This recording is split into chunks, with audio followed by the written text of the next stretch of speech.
Welcome to the Slice Podcast. I'm your host, Christopher Martinez, and this is episode 27. I am calling this episode A Car for a Car. It's going to be a very difficult subject to talk about. Derek Carr. That's why I'm wearing this Derek Carr jersey. I barely wore my Max Crosby jersey my brother got me for my NFL videos I made last year for the 2024 season when I talked about each week and who I think would win, yada yada. I just stopped caring about my damn team because I suck so much. So I stopped wearing the jersey. It was just like me in a shirt or me in my bathrobe. So I'll get into that later on. I'll talk about Derek Carr later on down the line, and I'll talk about my regular car that I got. Let's go over the subjects that I have today, and it's not like I'm gonna go in order. Bam, bam, bam, one, two, three. This is just the list that I have. It's getting a new car. It's Derek Carr retiring. It's me finishing Sopranos. Me getting a PS4. My thoughts on the Switch 2 Direct. I went sturgeon fishing. And I can talk about these two things I have up here. There's The Last of Us Remastered and Breakfast at Tiffany's. I could also talk about Fight Club if I get a chance to. Maybe Thunderbolts, films that I've seen recently.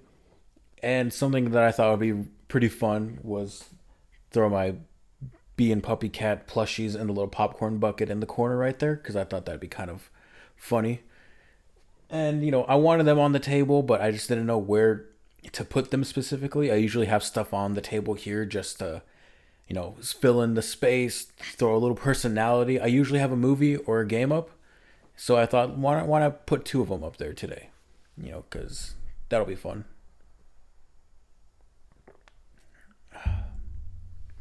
I hate that every time I take a sip of water, you have to hear the little gulp or a sip. Especially when I have to go in and edit this together. I can hear it, and it's ugh. I just can't imagine what people think when this happens. What people think. No one watches this shit anyways. And I try to do it quietly, and I'm not gonna edit it out. The only edits I actually make is just putting one clip next to the other. I don't cut a lot of stuff in here, really. Okay, let's look at my list real quick. Hold on. Okay, we can talk about. Well, yeah, let's just get right into it. Derek Carr retired. So, if you don't know who Derek Carr is, he is an NFL quarterback. He was an NFL quarterback who was drafted in the second round in the 2014 draft by the then Oakland Raiders. Um, Ever since his first game in 2014 against the Jets, I believed in him. I thought he was very different than all the quarterbacks we've had before. Around that time, it was like Jason Campbell, Terrell Pryor, Carson Palmer, and I really liked Jason Campbell, and I really, really liked Terrell Pryor, mainly because one of my first Raider games, my second Raider game that I went to, was the Terrell Pryor 93-yard touchdown run to open the game against the Steelers. That was a really cool experience, and I loved Terrell Pryor. But we drafted Derek Carr, and in the 2014 season, we started the season off 0-8, I believe. We had some pretty close games here and there, and then we won our first game against, I believe it was the Chiefs. Yeah, it was the Chiefs, and I think it was Thursday Night Football. And it was just such a cool way for us to win. And we had no team. We were awful. Dennis Allen was our head coach for the first three games. We lost to the Dolphins in London, and it was funny because at that point it was who would get fired: Phil Philbin, who I believe was the Dolphins head coach at the time, or Dennis Allen. And Dennis Allen, we lost the game. He got fired. Came back, and something Soprano was our interim head coach. Let me look it up real quick. Uh, he passed away not too long ago. A few years ago, he passed away. Holy shit, his name was Tony. No, Tony Sperano, not Tony Soprano. Tony Sperano. Yeah, and he did his best with what he was given. Um, the Raiders were just awful, awful. Our best record after getting blown out in the Super Bowl was 8-8. We had like two 8-8 seasons, and one of them, I believe, was under Hugh Jackson. And if you know Hugh Jackson, you know what happened to him afterwards. He went like he only won like two games or three games in two seasons with the Browns. He led the 0-16 season. One of the greatest seasons in any in NFL history was going 0-16 with from Hugh Jackson. Holy shit, what a shit show! And they had some pretty close games, the Browns, that season. But I'm getting off track here. Uh, the Raiders and Derek Carr, I believe, went 4-12 that season. Let me just be sure. I'm gonna basically go season by season. Talking about Derek Carr's career. I just want to just talk about the man himself. The Raiders went 3-13. One of my a great moment from this season was when we played the San Francisco 49ers at home. What happened was that day, my dad and I went hunting in Calusa. And I knew I had to go hunting that day. I knew I was going to miss the game. But my family at home decided to record the game. And me and my dad went out. We shut off our Bleacher Reports. We didn't look at our phone to see text messages from anyone on our way back. And I watched the game when I got home as if I was watching it live. And my family at home, it was like, I think my mom and my brother, I don't think my older sister was there at the time. Not like she wasn't home, but not like she didn't live with us. She did. I don't think she was just home at the time. So it was just my mom and my little brother. And my mom took my little brother's iPad away at the time because I think he saw something and she didn't want him to spoil anything for me. So I came home and I saw my Raiders whoop the 49ers. And I was a happy little 14-year-old boy. I was so happy to see that. And I was like, Derek Carr is the man. I don't care that our team sucks. Derek Carr is the man. We won one more game that season after that. It was against the Buffalo Bills. I unfortunately couldn't watch it. We were at Disneyland at the time. But I was keeping up with it as the day went on. I was like, hell yeah. So yeah, I knew my team was bad. And as a stupid kid, I was always optimistic about my damn team. I was always watching them, even though I knew we were just bad, just really bad. It was just always fun to watch my stupid team. After the 2014 season came 2015 when the Raiders improved to 7-9. I don't need to look at the. I don't need to look. I just know it. I don't remember if we got Cooper from that draft or the draft before, but wow, we looked so much better. How did we start the season? I think we started the season pretty good, actually. Let's see. We were 4-3 to start the season. Lost to the Bengals. We somehow beat the Ravens. That was really fun to see. I remember actually walking my little sister on a little walk in her stroller just around the corner, just around the block. And I just remember watching the game and Derek Carr just launching a ball to Cooper. I think it was that year. Beat the Browns, lost to the Bears in a close game, lost to the Broncos in a close game, beat the Chargers, beat the Jets. I honestly think I went to that Jets game. Let me see. I'm skipping to the week to see if I can look at the stats for that game. Because yeah, I remember everyone was talking about Chris Ivory. Oh, Chris Ivory's awesome. He's going to destroy the Raiders. I'm like, fuck no, he's not. And we shut him down. I don't think he did much anyways against us. Let me look again. Yeah, it doesn't even look like he scored the entire game. Yeah, I was so happy too. I'm like, wow, are my Raiders actually good again? Or like, are we good again? It's been so long since we've been good. Are we good? Then we just lost, won some games, lost, won some games. We ended the season 7-9. But I was very optimistic about my team, and I was very optimistic about Derek Carr. He just looked great. We picked up Michael Crabtree, and I was a Raider fan. You had to hate anything from the Niners, but Michael Crabtree and Derek Carr had a great connection, and we were really building something here.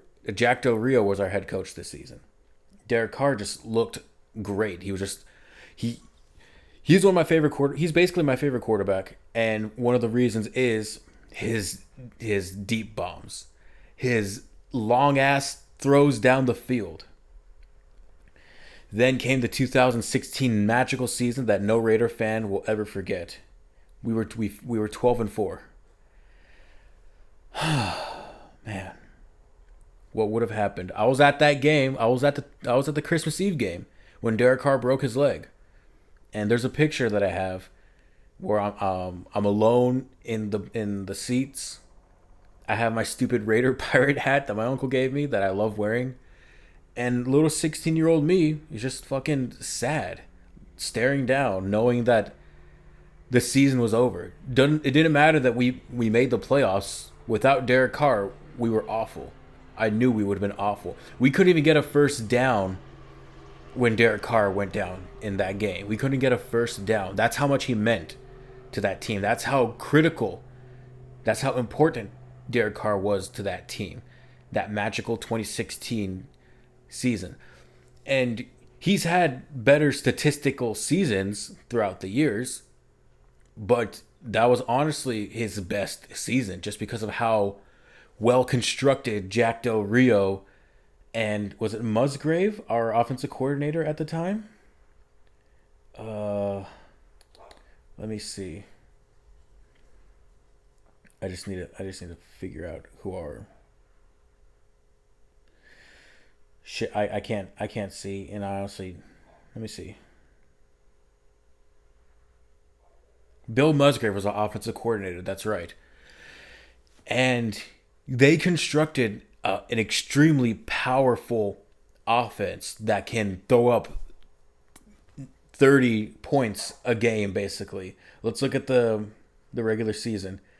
We started the season beating the Saints in the Superdome 35-34. It was just back and forth, back and forth. We scored a touchdown, then we went for two. Carr threw a fade to Crabtree, I think it was Crabtree. We got the 2-point conversion, we won the game. It was like such a great way to start the season. Then we lost a very close game against the Atlanta Falcons the next game, 35-28. The Falcons would famously go on to play in the Super Bowl and choke to the Patriots for that Super Bowl. That was miserable to watch. Close game against the Titans, 17-10. Close game against the Ravens, 28-27. A close game against the Chargers, 34-31. And there was a pattern that season. Although we had Khalil Mack, and although I think he won Defensive Player of the Year that season. Let me see. Yeah, he won Defensive Player of the Year that season. Although we had, great moments on defense, we still had a bad defense. And that's why we had all those close games.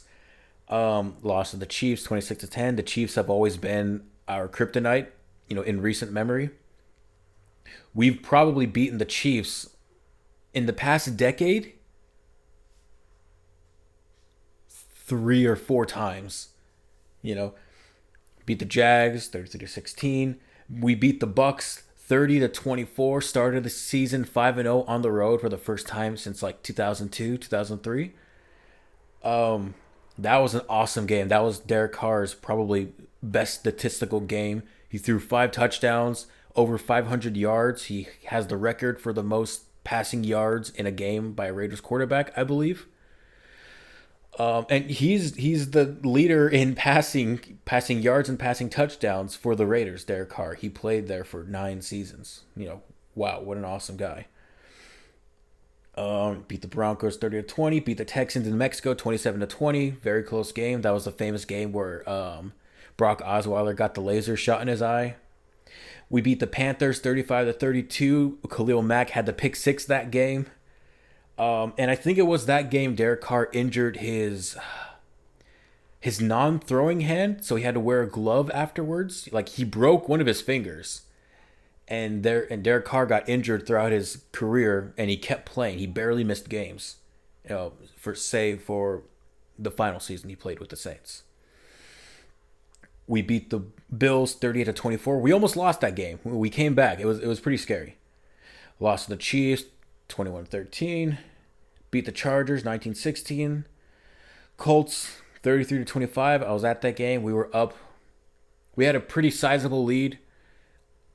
There was like maybe 11, 13 minutes in the fourth quarter. Carr probably didn't need to play, but, you know, he broke his leg. Season was downhill. If we had just beat the Broncos in the next game, we could have won division and had second seed. I think first seed was out of the question, but at least second seed, have home field advantage in the playoffs, throughout the playoffs. But alas, we lost. We had like our quarterbacks were Matt Schaub and Matt Flynn, Connor Cook and Matt McGloin. Yeah, Connor Cook and Matt McGloin were our backup quarterbacks, and they both got injured too, especially in the playoffs when we played the Texans, and what was it, 27-14.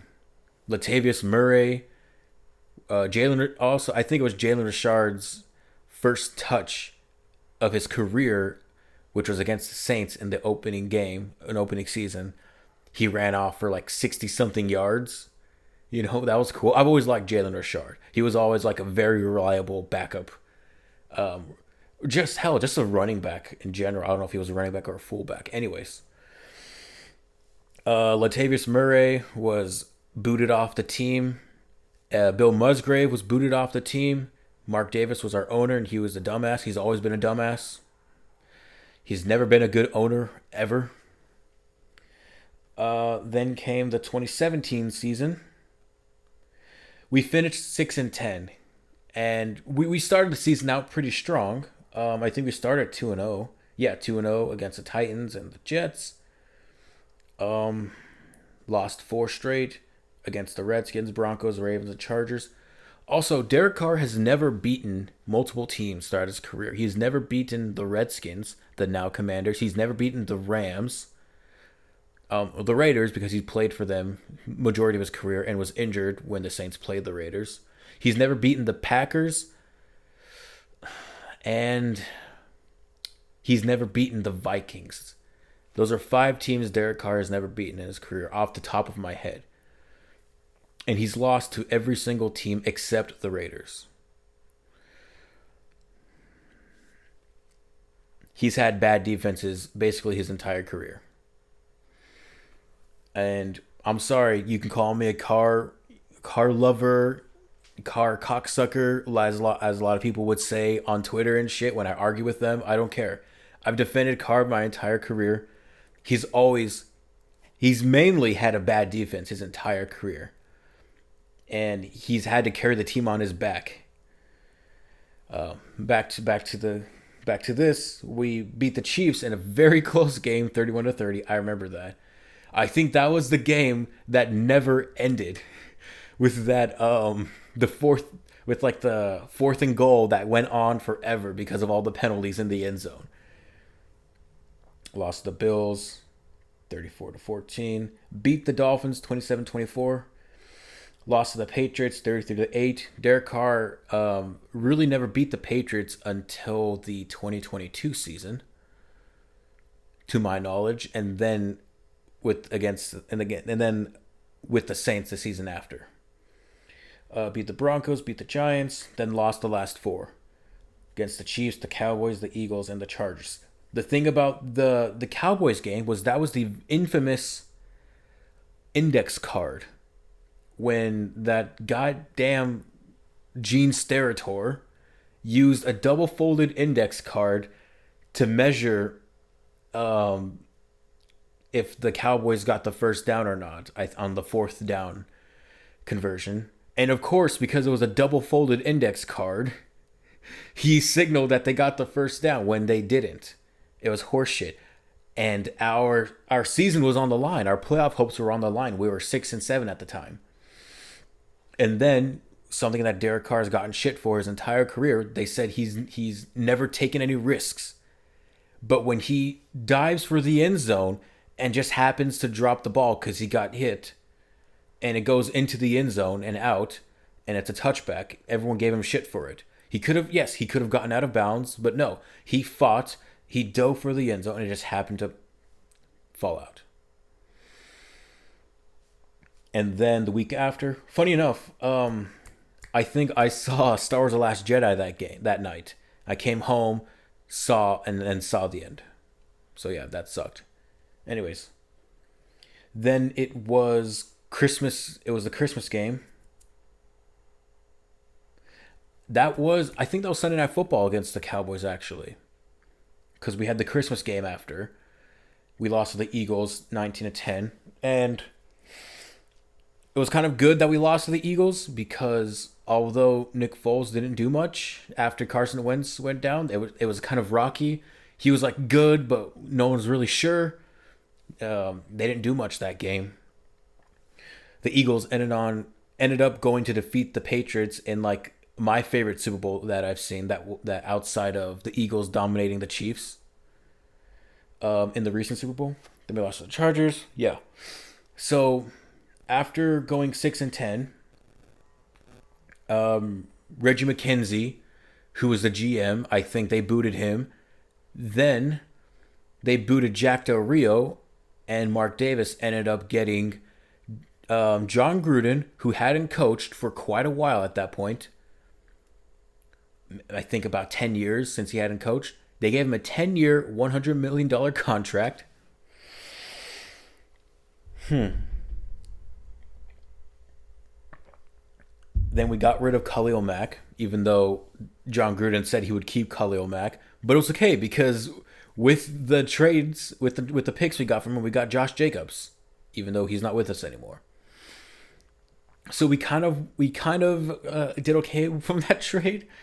But if you know anything about the Gruden era, for 3 seasons, for 18, 19, 20, and 21, for 3 seasons and 5 games, it was a little rocky, but they gave him 10 years for a reason. They knew it was going to take a while. And it took, he had a very specific system, hard-nosed football, and it took a while to get all the pieces together. Because this season we sucked. We were 4-12.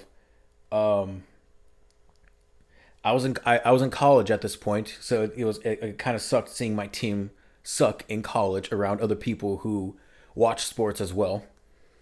We lost to the Rams 33-13. The Rams would end up going to the Super Bowl that season off of a bullshit call against the Saints. Lost to the Broncos 20-19. Lost to the Dolphins 20-20. That sucked. Then we beat the Browns on a very controversial call, people would say, 45-42 in overtime. Lost to the Chargers. Lost to the Seahawks. Lost to the Colts. Got mollywopped by the Niners and their damn quarterback, who's he got Twitter verified after the game.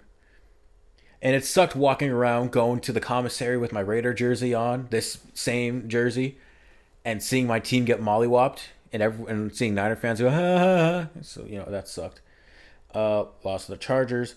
Beat the Cardinals in a pretty, from what I remember, stressful match. Lost to the Ravens. Lost to the Chiefs in a very close game. So we still had some bark in us. The Chiefs were good at the time.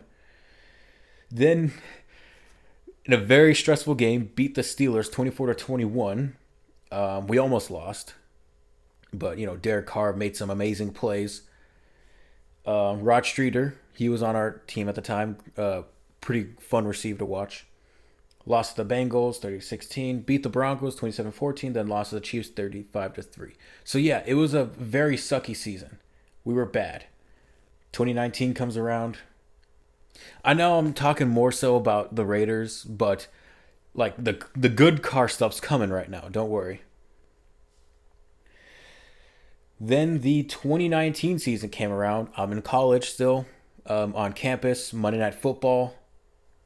I come out of class. I rush to the dorm room. Me and my buddies have the TV set up. We had Antonio Brown in the offseason. He was a diva.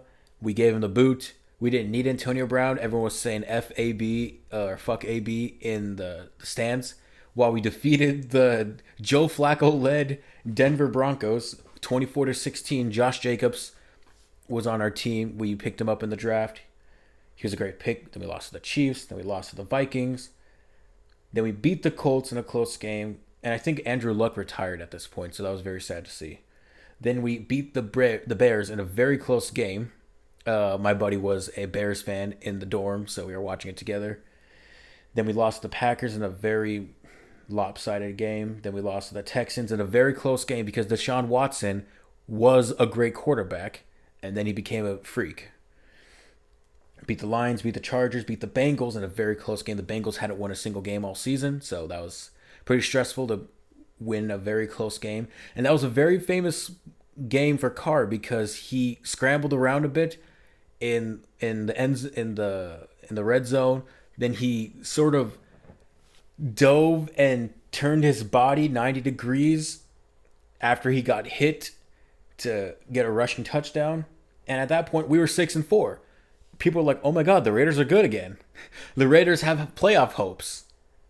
Then we lost to the Jets somehow, 34-3. It was an awful shit show game. Then we got mollywopped by the Chiefs because we always do. Then we lost against the Titans. It was close at halftime, but then Ryan Tannehill got his magical powers in that season. Then we lost to the Jags in a very bullshit game where it was our final home game. Also, I wanted to point out that 2018 was supposed to be our last season in Oakland. We beat the Broncos on like Christmas Eve. Let me make sure it was Christmas Eve. Yes, it was Christmas Eve. We beat the Broncos Christmas Eve, and that was supposed to be our final home game in Oakland. But they gave us one more season. Then our actual final home game in Oakland was against the Jags, where Derek Carr slid inbounds to run the clock out to kick a field goal and win the game. But the refs fucked us over and said he slid out of bounds, and it was total horseshit. And then our defense fucking let Garbage Minshew run down the field and get a touchdown. And then we just couldn't with the time left, we couldn't run down the field and score. So fans were booing Carr, throwing shit at the field. Wasn't his fault. The refs fucked us over. Then we lost to then we beat the Chargers 7-8. Then we lost to the Broncos 15-16, where we scored a touchdown. Then Gruden was like, "Go for the 2 points," and then the pass was deflected. Thus we ended the season 7-9. So we had a lot of high hopes that season, and Derek Carr was great that season. But alas, in typical Raider fashion, for multiple seasons, we had a mid-season collapse. Now, the 2020 season was more of the same. We finished 8-8. This was the COVID season. We moved to Vegas. We had our new stadium, but no one could go. And with this, we beat the Panthers in a very close game, 34-30. For some reason, they didn't give McCaffrey the ball on like the final drive. They thought they could be sneaky and give it to another running back, and it didn't work, and McCaffrey was a G. Then, in our home opener, we beat the Saints 34-24, Monday Night Football. It was awesome. Lost to the Patriots with Cam Newton, 36-20. So I was like, oh, okay, it's Belichick, Then we lost to the Bills in a very close 30-23 game. Then I remember getting out of work when I was working at McDonald's at the time. And I was like, holy shit, are the Raiders actually beating the Chiefs 40-32? I get in the car, turn on the radio, and then, the Raiders get the first down. They can knee the game away. Watch all the highlights. I'm like, holy shit, we beat the Chiefs. We beat the Mahomes Chiefs. We're 3-2. Awesome. We had the bye. Then we got mollywopped by Brady and the Bucks. It was close for a bit. That was, I think, Sunday Night Football, but Tom Brady somehow got his demon magic powers back and was just making amazing throws. Then we beat the Browns. Then we beat the Chargers in a very close game. No, that wasn't that specific game yet. When was the Chargers game I'm looking at? Okay, it had to be that season because I think this was the game where Justin Herbert charged down the field. Let me find it if they mention it in this wiki thing right here.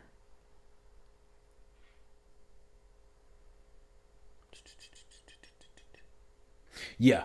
So Justin Herbert ran charged down the field, looked like he threw a touchdown, but the corner Donald Parham, he made a very great play where he knocked the ball out of the receiver's hands at the very last second. And I saw it. I saw that the ball hit the ground because he hit it. And the refs said touchdown, but it was a touchdown. They had to look at it. He didn't get it. Raiders win the game. It was so fucking cool.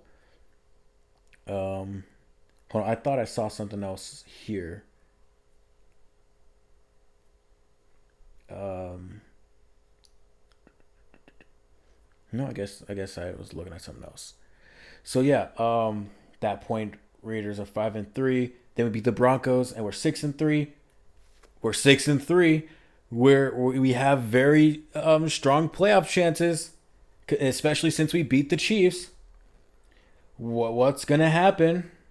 Then we lose to the Chiefs 35-31 in a very close game. One of Derek Carr's best games. It was a back and forth between Carr and Mahomes at the Vegas Stadium. It was it was an incredible shootout, and I honestly think that Derek Carr was the better quarterback that game because our defense was fucking awful. They couldn't stop Mahomes and Kelsey, and I think Hill was on the team at that point. Our defense just couldn't stop him, but Derek Carr was just he was keeping up with Mahomes. He's the older quarterback, but I Mahomes is obviously the better quarterback. I hate to say that, but I like Derek Carr more, and he's my favorite quarterback. So fuck you. Derek Carr threw an interception on the final drive, but there was basically like no hope, and it was just because our defense would just fucking blew it. Then we got mollywopped by the awful Falcons that season, 43-6.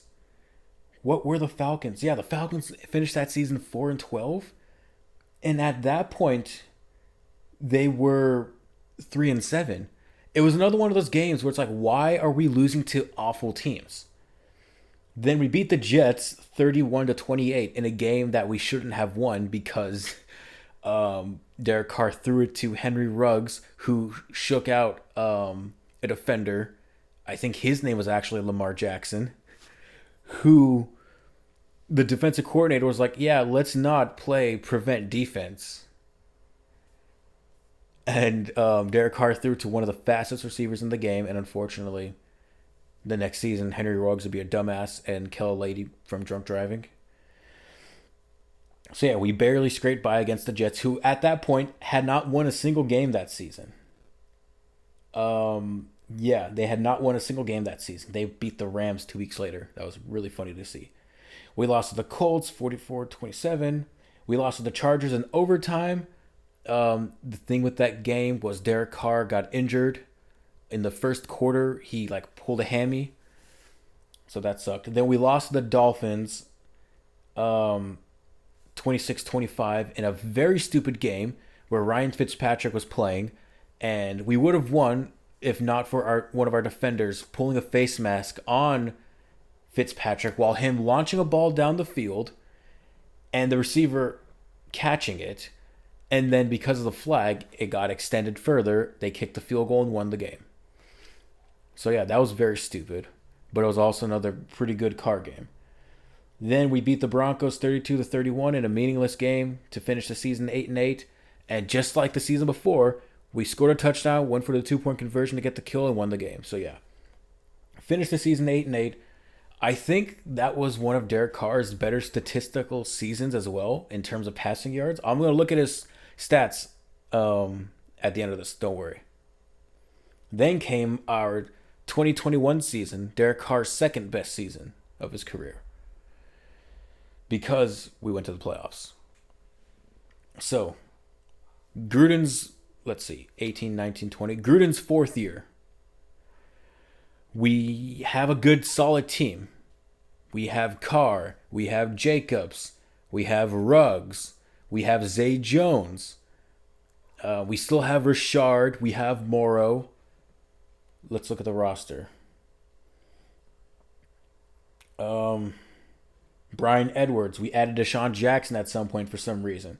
Hunter Renfrow. Also, Darren Waller. Darren Waller was another great connection that Carr had. So we had a very solid team.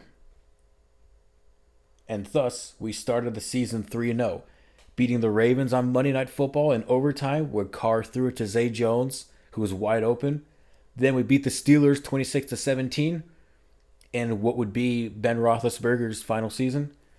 And then we beat the Dolphins in overtime 31-28. I watched that game when I was at work because it was a Sunday and they're like, hey, we need people to watch the construction people for some reason. So I went and just watched football all day. Then we lost to the Chargers at our home game in Los Angeles. We almost got back into it. And that was a famous game when the Chargers punter had the fake punt, threw it to a receiver, and then Hunter Renfrow, who was our returner, noticed it, ran up on him, and tackled him as he got the ball and knocked the ball out. It was awesome. That's why Hunter Renfrow is awesome. Hope he balls out on the Panthers with Bryce Young. Anyways, we lost the game. It sucked. And then after that game, some emails and shit were released from John Gruden from years before when he was an ESPN analyst or whatever. In like some racial remarks were said. So I was like, oh shit. Okay, this sucks. Then we played the Bears. And then we got mollywopped 20-9. Then more emails came out. So we had to force Gruden to resign. And then all hope seemed lost. Because, wow, we were 3-0, now we're 3-2. Derek Carr was looking great, and then he didn't look so great against the Bears. The Bears, they weren't that great that season anyways. Oh shit, what are we going to do now? Rich Bisaccia came in, who was our special teams coordinator. He came in as our interim head coach. Then we beat the Broncos and Eagles, scoring 30-plus points both games. Great. We look awesome. Derek Carr had one of his best statistical games against the Eagles, who were not a good team that season, but still, he had like a 90-point-something completion percentage that game. Let me see if I can find it. If they point it out here. Usually, they'll say the stats or whatever. Shit, I guess not. Well, here, Derek Carr went 31 for 34, only missing 3 passes, one of them being an interception. 332 yards and 2 touchdowns. That is one of his best statistical games. That's like probably one of the highest passing completion percentages for a Raiders quarterback in a game, probably. Great. We looked awesome. Then Henry Ruggs was a dumbass and killed a lady because he drunk drove. Then we lost to the Giants. Carr didn't look in the game.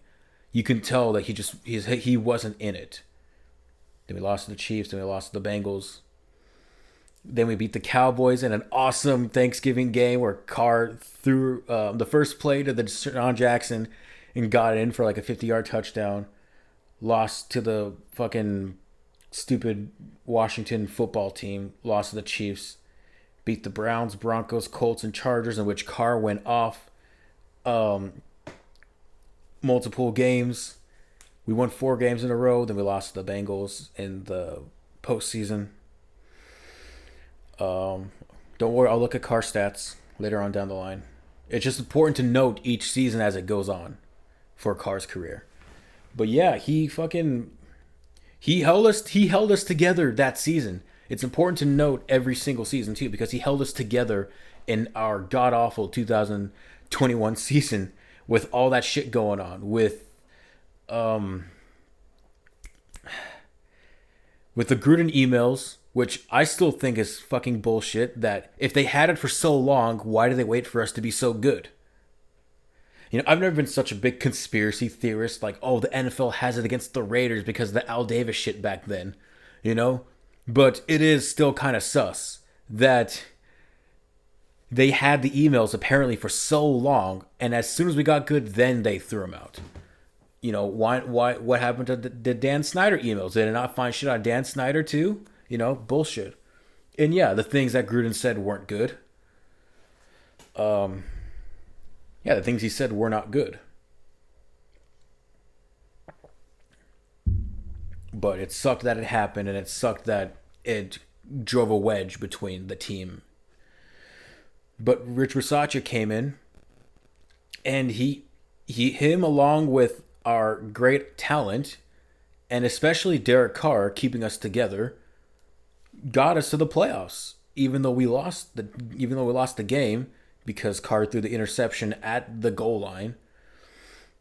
People could say that he could have hit Waller on the post or whatever that route is, but they only say that because Carr threw the ball to the goal line and the defender got off of Waller. Maybe he could have pump faked it and then threw it to Waller in the corner. We'll never know. We honestly will never know. But yeah, if we threw that touchdown, we win that game, I think. Let me see actually, because what was the score? We throw that touchdown, we tie and get the PAT, we tie the game. But alas, it didn't happen. Oh yeah, back to all the fucking shit that happened. The Gruden emails. Rich Bisaccia came in. Henry Ruggs killed a woman and her dog. Damon Arnett was a dumbass, saying he'd shoot someone on his Instagram live waving a gun. Then Alec Ingold got hurt. He was always like a great Gruden weapon. Yeah. Was it Ingold?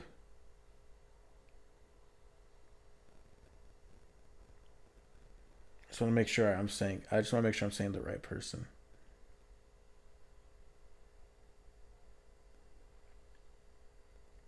Yeah, I think Alec Ingold got hurt. He got thrown on IR. That's right. So yeah, all the shit that happened, and yet Derek Carr kept us through it all. I think he did end up throwing the most passing yards in his career that season. I'll check in a sec. I'll check afterwards. So, anyways,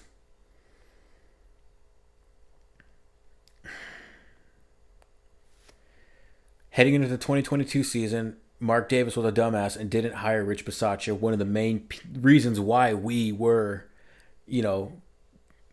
why we got held together, because everyone just loved him and all the players wanted him.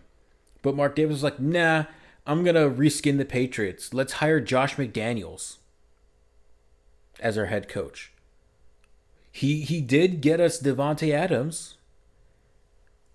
Him and Ziegler from the Patriots as our new GM got us Devontae Adams, and Derek Carr and Devontae Adams had a great season together in 2022, but Josh McDaniels is the dumbass and didn't know how to properly game manage and adjust after halftime after we have multiple leads. Carr didn't play a single snap in the preseason, which probably led to him throwing like 3 picks in the first game against the Chargers, 24-19. We were kind of in it, and then we just lost it. But it's a close game, but still. Then we had like a 20-0 lead against the Cardinals, and we fucking lost that because we could have ran the ball in overtime, but Josh McDoofus was like, hey, you know what? Let's fucking throw the ball to Renfro instead of running the ball. And then Hunter Renfro, I still think they should have called fucking helmet to helmet on him. Bullshit. Fumbled the ball, picked up, ran back for a touchdown. Then we lost to the Titans in a stupidly close game. Beat the Broncos for our first win of the season. Lost to the Chiefs in a very close game because Josh McDoofus was like, let's go for two instead of fucking tying it up. Because the Chiefs had to punt the ball back after not even like scoring, not even doing anything with it after that point. And we had another great lead against the Chiefs, one of the best teams that season. But even when we got the ball back after the Chiefs had to punt it away, Carr and Renfro and Adams bumped into each other and turnover on downs, I think it was. And yeah, it was bullshit. And then Devontae Adams pushed a fucking camera person or something. That was sucked. Then we beat the Texans. Then we lost to the Saints 24-0. Didn't even get past the 50-yard line until they threw in, like, what was his face? Jarrett Stidham or whatever. Then we lost to the Jags after having another, like, 20-something lead. 17 lead, whatever. Then we lost to the Jeff Saturday led Colts, who had never coached a single NFL game in his career, who was an ESPN analyst, whatever, sorry, who had tweeted a few weeks before, the Raiders look awful. We couldn't adjust to beat the fucking Colts. Then we beat the Broncos, then we beat the Seahawks, then we beat the Chargers. Things were looking up. 3-game win streak, 5-7. Playoffs are still, still there. Derek Carr was looking great those 3 games. Then the Rams game happened, where it was just ugly on both sides. We ended up, we had the lead, and then on like the Rams, like 2 or 3 or something, Baker Mayfield came in for that drive, and I think he came in for that like last drive. Then he just fucking ran down the field and scored a touchdown, and then we were fucked. Josh McDoofus couldn't fucking stop it. And yeah, Derek Carr threw a pick, but I think it bounced off of a receiver's hands, and it just didn't look good. Whatever. Then we beat the Patriots in a very funny way the next week with the fucking lateral from what's his face. He was our receiver the year after because we took him for the Patriots. Then Chandler Jones, who finally started doing shit, picked the ball off and then slammed Mac Jones into the ground and ran in for a touchdown. That was funny. Then we lost to the Steelers on Christmas Eve because we had the lead, and then our defense fucking choked it up. Then Carr threw a pick with 30 seconds or a minute left or whatever. Because he tried to be the hero. He tried to bomb it to Renfro, but he overthrew him. It was picked. Then he got sat out. It was a trap game from Stidham against the Niners. And we somehow were competitive against one of the best teams that season. Then we lost to the Chiefs at the final game of the season where they fucking ring around the rosy against us. The Chiefs would end up beating the Niners that season in the Super Bowl. Right? Is that season? No, that was when they played the Eagles in the Super Bowl. And that bullshit ticky-tacky holding call. It was bullshit. Fuck Mahomes and the Chiefs. So yeah, that was our stupid 2022 season. Then Derek Carr went on to play for the Saints in 2023 because Josh McDoofus did what he did with the Broncos, drove out their star quarterback and pissed off their receiver. Derek Carr went to the Saints, and things were looking okay. They started the season 2-0, beating the Titans and the Panthers in very too close for comfort games. Then they lost to the Packers 18-17, which counts as a loss for Carr, which was bullshit because they were up 17-0, and then the Packers came back in the fourth quarter, and it still counts as a loss for Carr even though he left injured. If memory is serving me correct, yeah. Yeah, if memory served me correct, We were up 17-0. Then we just I'm saying we because I was following the Saints at the time. Blew it. It was it would have been Carr's first win against the Packers, but they couldn't do it. Then lost to the Bucks. Beat the Patriots 34-0. Great game. Lost to the Texans. Lost to the Jags. Both those games could have won, but against the Jags, I think that was Monday Night Football. Foster Moreau, who came to the Saints, dropped the ball in the end zone. If he caught it, it would have won the game, or at least tied it. Beat the Colts, beat the Bears, lost to the Vikings in a close game, lost to the Falcons, lost to the Lions in a close game that they came back in. Beat the Panthers, beat the Giants, lost to the Rams, beat the Bucks, beat the Falcons, 9-8. They could have won division, but the Panthers didn't beat the Bucks in the final game of the season. So it was another good statistical season for Carr. He had his third winning season of his career at his point 10th year in the NFL. It sucked because they were legit 1 or 2 plays away in multiple games to having more than 9 wins that season. So Carr was a good quarterback that season. Saints fans won't believe it, and they still won't believe it, especially what happened in the 2024 season. They blame Carr for having the system built around him, and that's why Rattler and Hayner and whatever couldn't do well because it wasn't their system or whatever, as well as the injuries that happened in the 2024 season. But also, it's horseshit too because they wouldn't give Carr the same satisfaction. 2024 comes around for Derek Carr, his 11th season in the NFL. The first 2 games, they mollywopped the Panthers and the Cowboys, scoring 40-plus points in both games. Carr just dragged his nutsacks all over the Cowboys. His nutsack, he doesn't have multiple nutsacks. He dragged his nutsack all over the Cowboys, and he ran in for a touchdown, did his little Michael Jackson dance move. It was awesome. He got fined for it. I didn't care. It was great. Then they lost to the Eagles. It was an ugly game, and the defense gave it up at the end. It was horseshit.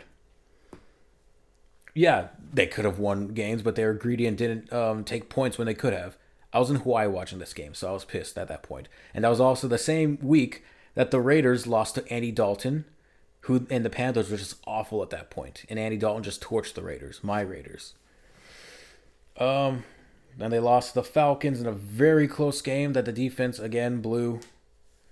Then they lost to the Chiefs, and at that point, Derek Carr got injured. And it was a close game. It was close for a bit. And it was because Derek Carr made a nice throw. But they lost. But he also got injured that game. So he was out for the next 2 weeks. 3 weeks. I think Rattler started against the Bucks.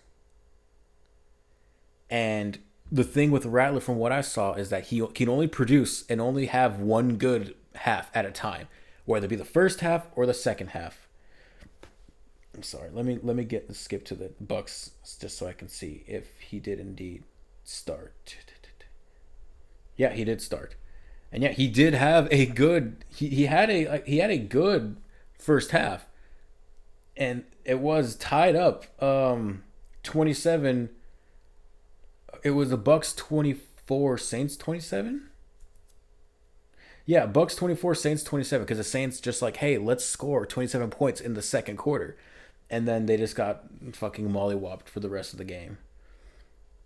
So yeah, Rattler was only able to produce at one half at a time.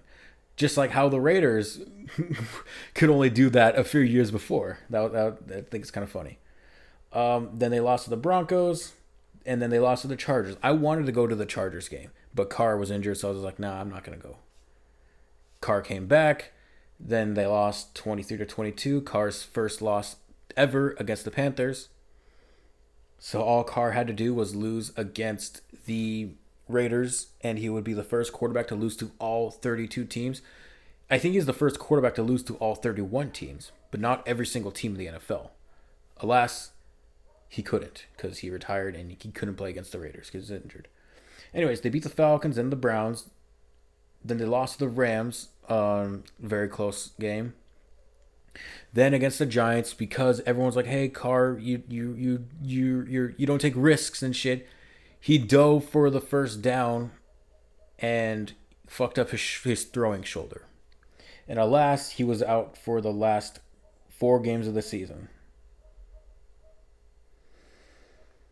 And Derek Carr finished the season 5-5. And then the Saints could not win a single game without Carr. Then the offseason comes. Derek Carr, he's trying to figure out where's just I'm trying to find Derek Carr's wiki now. Okay, I have stats pulled up for after this. Derek Carr tried to figure out if he would be good for the offseason, if he had to do surgery or not. Then he said he was fine afterwards. Then he started throwing after going through rehab, I think, and then found out that he was still in pain. Then it came out to be that he most likely had to go through surgery, but would be out for the entirety of the 2025 season if that happened. So the Saints have an issue with, oh, what are we gonna do at quarterback now? Because what the fuck? They ended up picking up a quarterback in the draft, and they didn't get Shedeur Sanders, and the Saints fans were pissed about that. Raider fans, for some reason, were also pissed about that. Not all Raider fans, some Raider fans. And the Browns ended up picking up Shedeur Sanders. Anyways.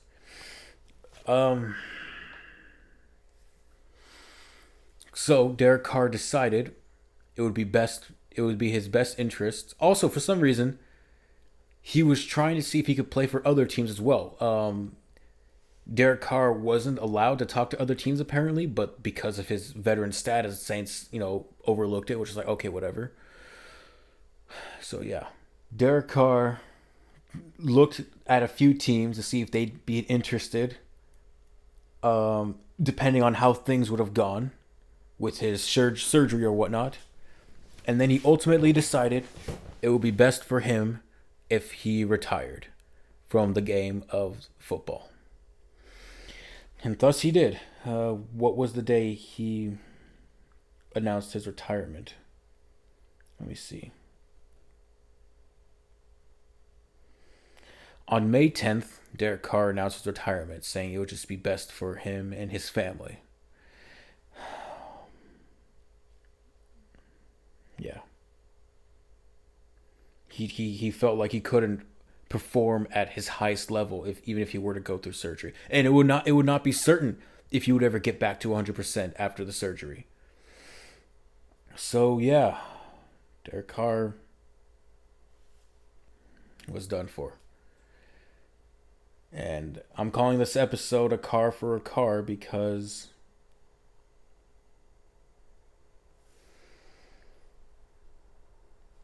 I got a new car and Derek Carr just happened to retire. Yeah. I'm gonna change the battery real quick. Hold on. Okay, new batteries in. I can talk for a little bit more. So yeah, Derek Carr felt like he couldn't be at his 100%. He didn't know if he could be at his 100% even after the surgery, because God knows how long it would have took. He most likely would have been out for the 2025 season. And it was in the best interest of the Saints, too, that he didn't take all of the pay that he could have took for that season. And so the Saints were pretty happy because they were finally out of cap hell. And Carr didn't want to restructure his contract, I think. I don't know if it was his overall contract or his payment for the 2025 season. This is when he thought he would have been healthy for the season. So I just want to talk about a few Derek Carr things. I just want to talk about his stats. He's a 4-time Pro Bowler. Derek Carr made the Pro Bowl 4 times. You might just say, "Oh, it's the Pro Bowl, whatever." That's good. That's good, especially if you played for the Raiders for most of your career. Let's see. He's like a Bulldogs legend, Fresno State. I didn't follow him, and I don't follow college much, but you knew that he had a great time there, especially with Adams. That's why they had such a great connection, and that's why Adams really wanted to come play for the Raiders, to play with his best friend Derek Carr. And he had one of his best seasons with Carr. Let's look at his NFL statistics, his entire career. 5,785 passing attempts, Can you imagine having thrown a ball over 5,700 times? He had 3,765 completions. His completion percentage is 65.1%. That's cool. His touchdown to interception ratio was 257 to 112. He threw for 41,245 passing yards. That's great. And it has a career passer rating of 92.8. This is all from Wikipedia. Um, when I get bored at work, I look at Wikipedia stuff I just look at NFL stats and shit when I get bored at work.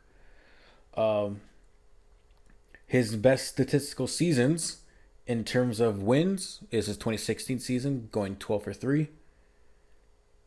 Then his 2021 season, 10-7. Then his 2023 season, 9-8. He only had 3 winning seasons. One of them, another season, 8-8.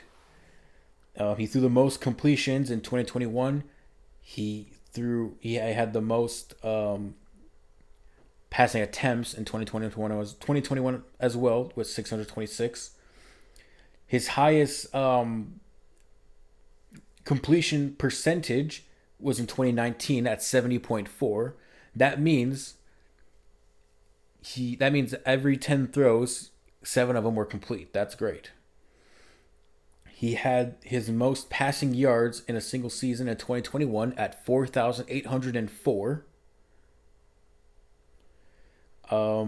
Yards per attempt is a tie with 2019 and 2020 at 7.9. That means every throw was 7.9 yards.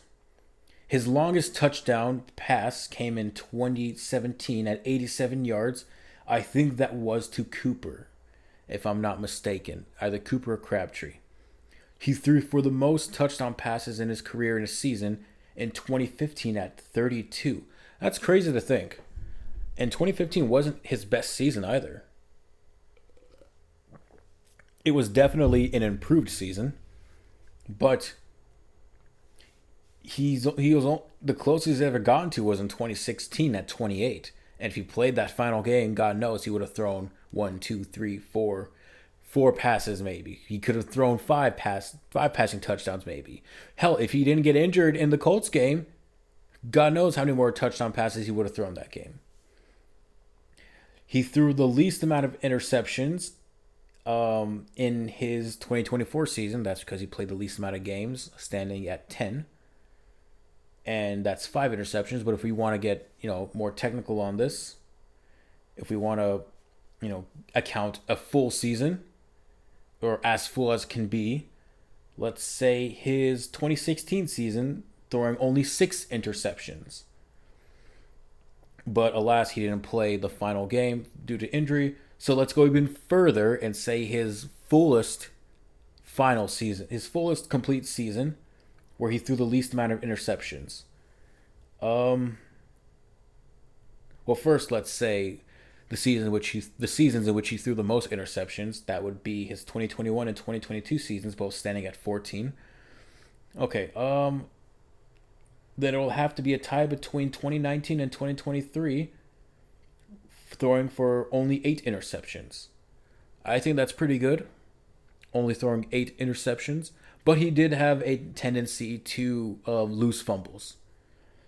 He's lost 8 fumbles, the most in a season from Carr, in which he led the league in 2020 as well as 2018. He led the league in both fumbles by a quarterback and lost fumbles. 12 fumbles, 7 lost fumbles in 2018, and in 2020, 11 fumbles and 8 lost fumbles.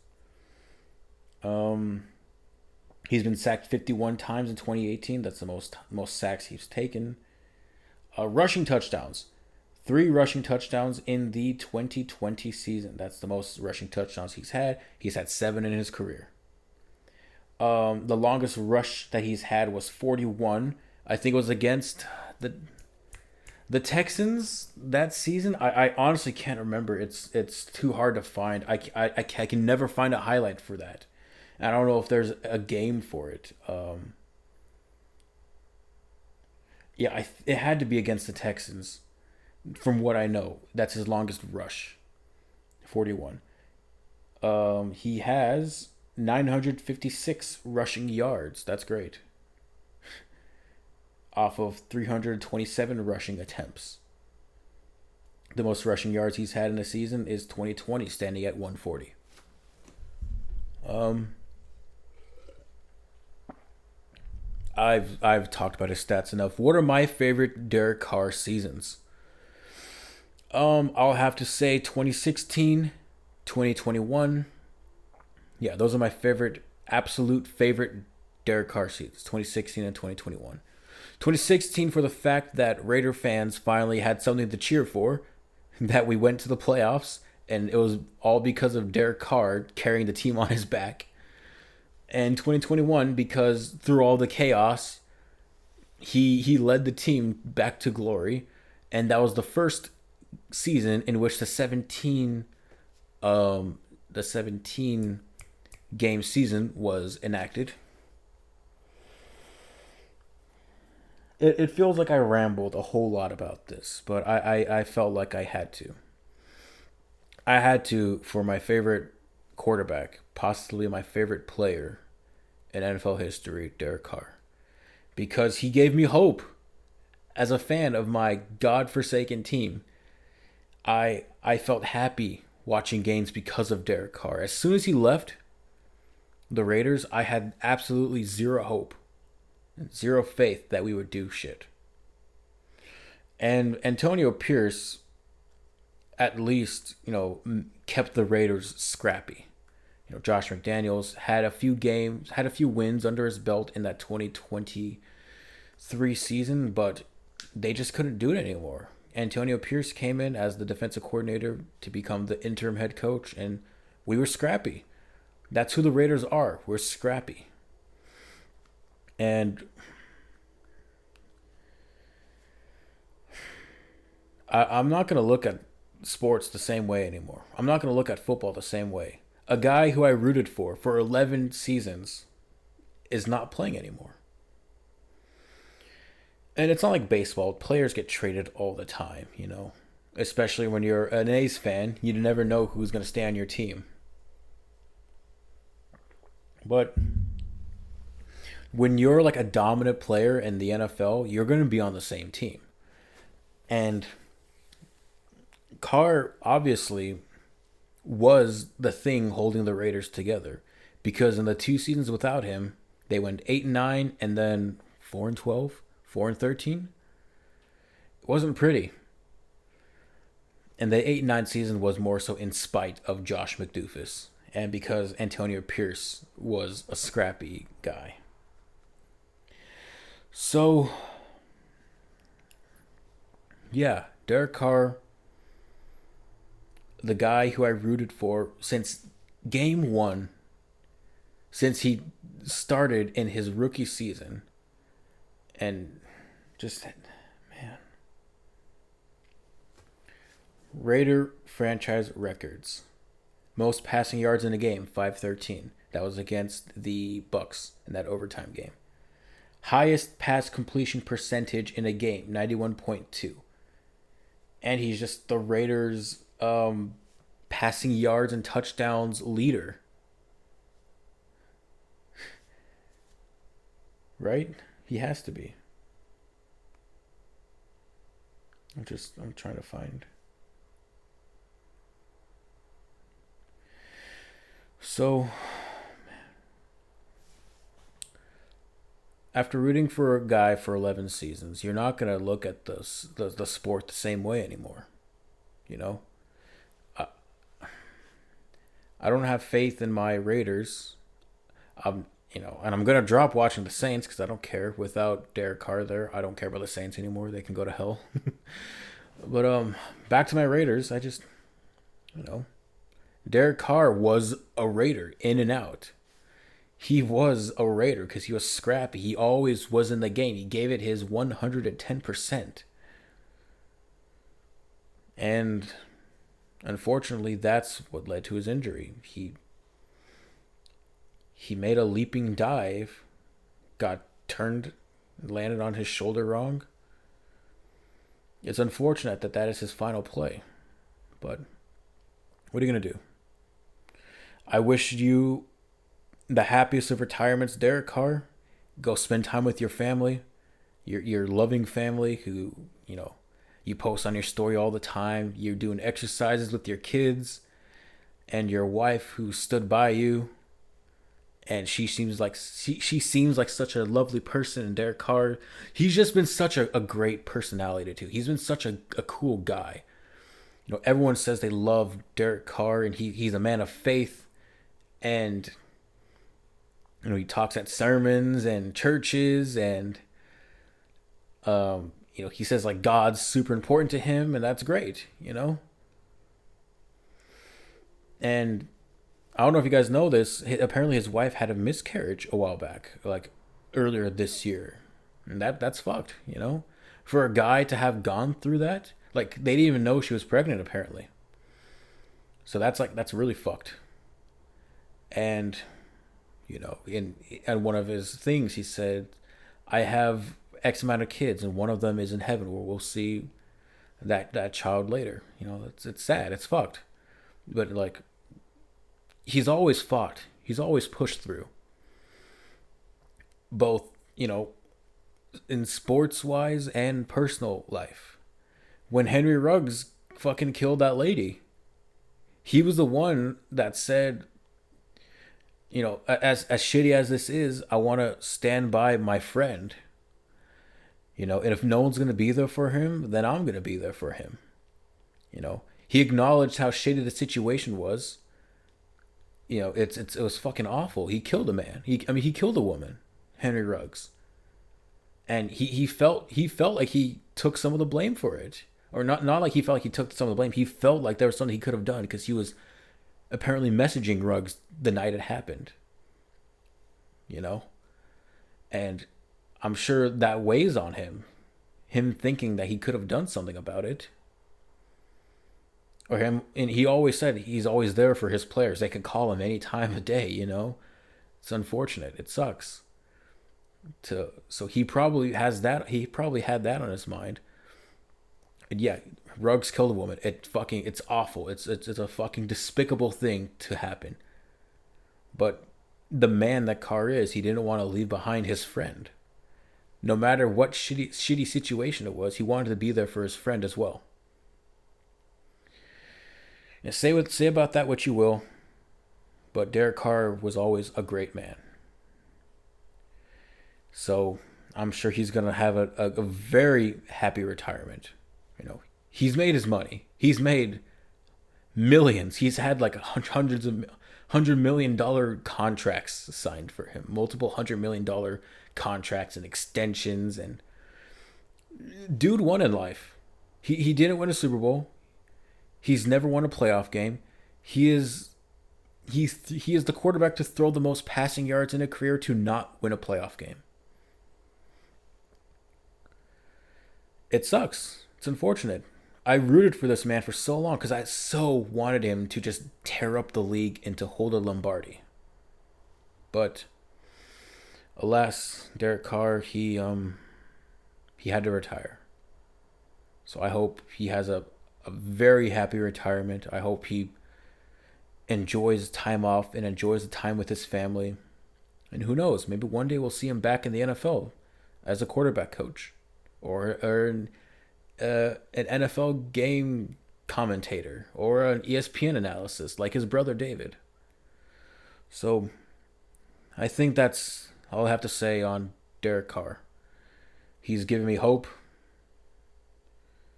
But alas, all things have to come to an end. And with that, this is probably one of the last times I will wear my Derek Carr jersey. It sucks because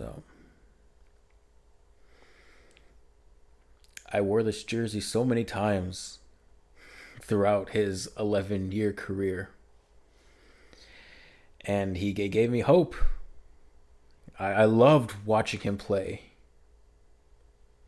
But knowing that I can't watch him anymore play, knowing that I can't watch him give his 110% no matter what was thrown his way, it sucks.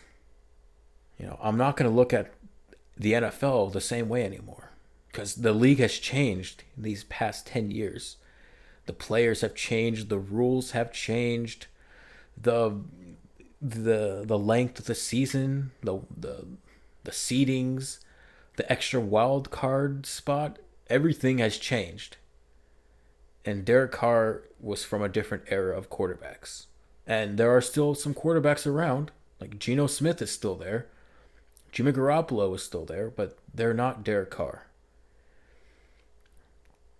They're at least they won't be Derek Carr to me. So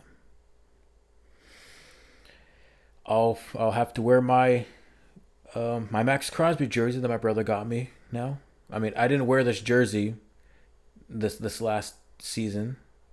I wore it during the 2023 season for the Saints just because it's the Carr jersey, but alas, I think we're going to have to put this back in the tote, fold it up, and then look at it later on down in life. Thank you, Derek Carr. Happy retirement. Okay, I talked about that for an hour. I talked about Derek Carr for an hour. So, let's discuss the other type of car. My new car. Valentine's Day happened.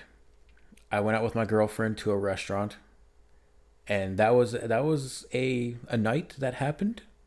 I won't get into specifics about what happened at the restaurant, but it turned out to not be such a great night. It was promising, then it didn't turn out so great at the end.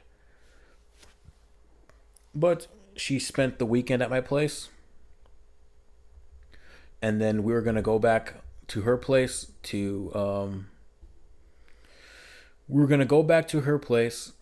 go to a birthday party for one of her family members. And while driving my 2002 Ford Focus on the freeway, I pushed in the clutch, gonna shift gears, and the clutch wouldn't come up. I thought, fuck. I was thankfully able to push the clutch up. I put my foot underneath the clutch and pushed it up. And I was able to get us off the freeway safely. I parked on a street.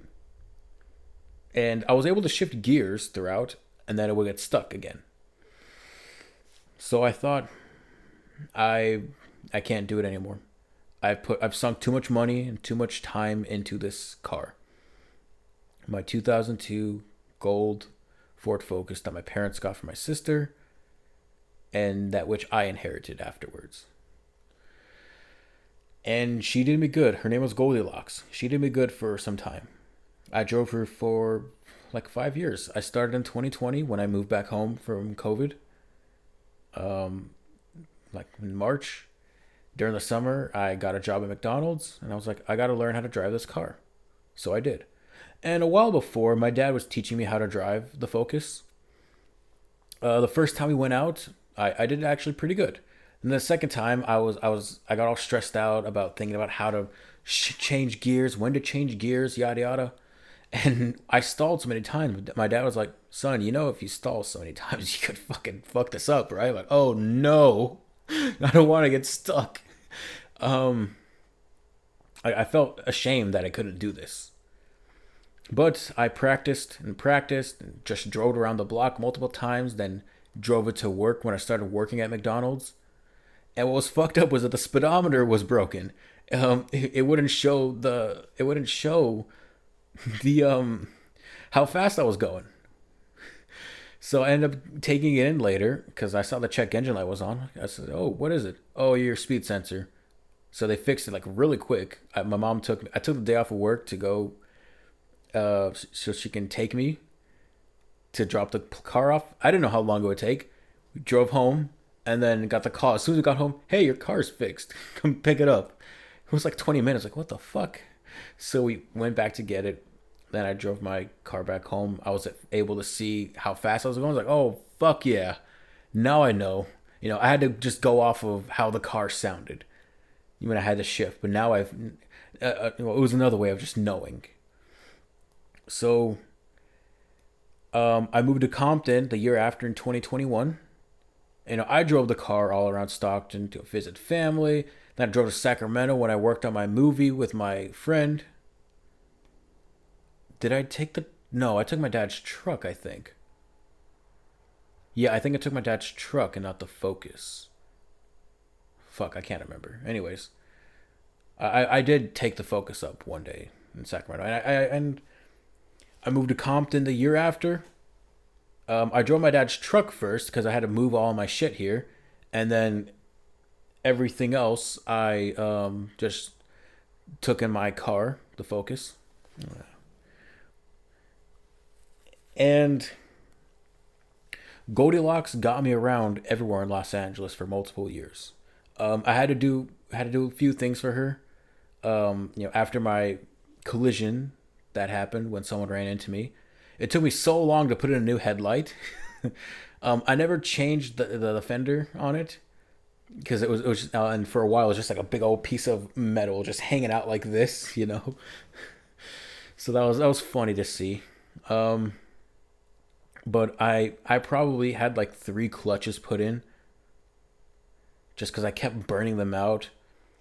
A lot of the time, I think it was just because going up hills on certain hills, like certain freeways, there'd be a very steep incline.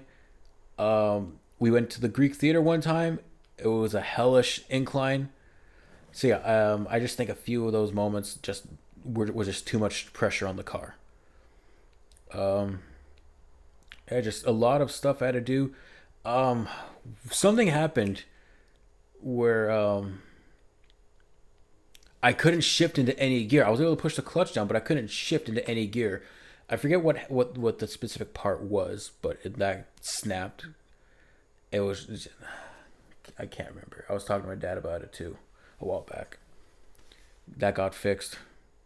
But whatever happened this last time was the last straw. And Goldilocks got me around everywhere. And I think it's a great experience that I know how to drive a manual. Although you may say I don't know how to drive a manual considering how many clutches I had to put in. But I got me around. Goldilocks got me around everywhere I needed to go. To go on dates with my girlfriend, to work when I had to drive like 50 miles a day. When I was working at for the TV show. Um, every time I went back home and back, like I totally didn't mind driving a manual. I actually liked it. I only hated it when I had to drive it in traffic because it was first gear neutral, first gear, second gear neutral, first gear neutral, first gear neutral, bumper to bumper, bumper to bumper. So much constant shifting and pushing in the clutch. Oh my god. Just revving it too much. Then the radiator, had to get a new radiator. Yeah, it was hell in traffic. Like I'm sure if I was still living in Stockton where there wouldn't be constant traffic like that, I'm sure that the clutch would still be there. You know, the first clutch from the first time I started driving this car. Who knows? But alas, from 2000 to 2020, from 2020 to 2025, Goldilocks did me good. I put a lot of miles on her. I probably put in like 50,000 miles on her over the past like 5 years.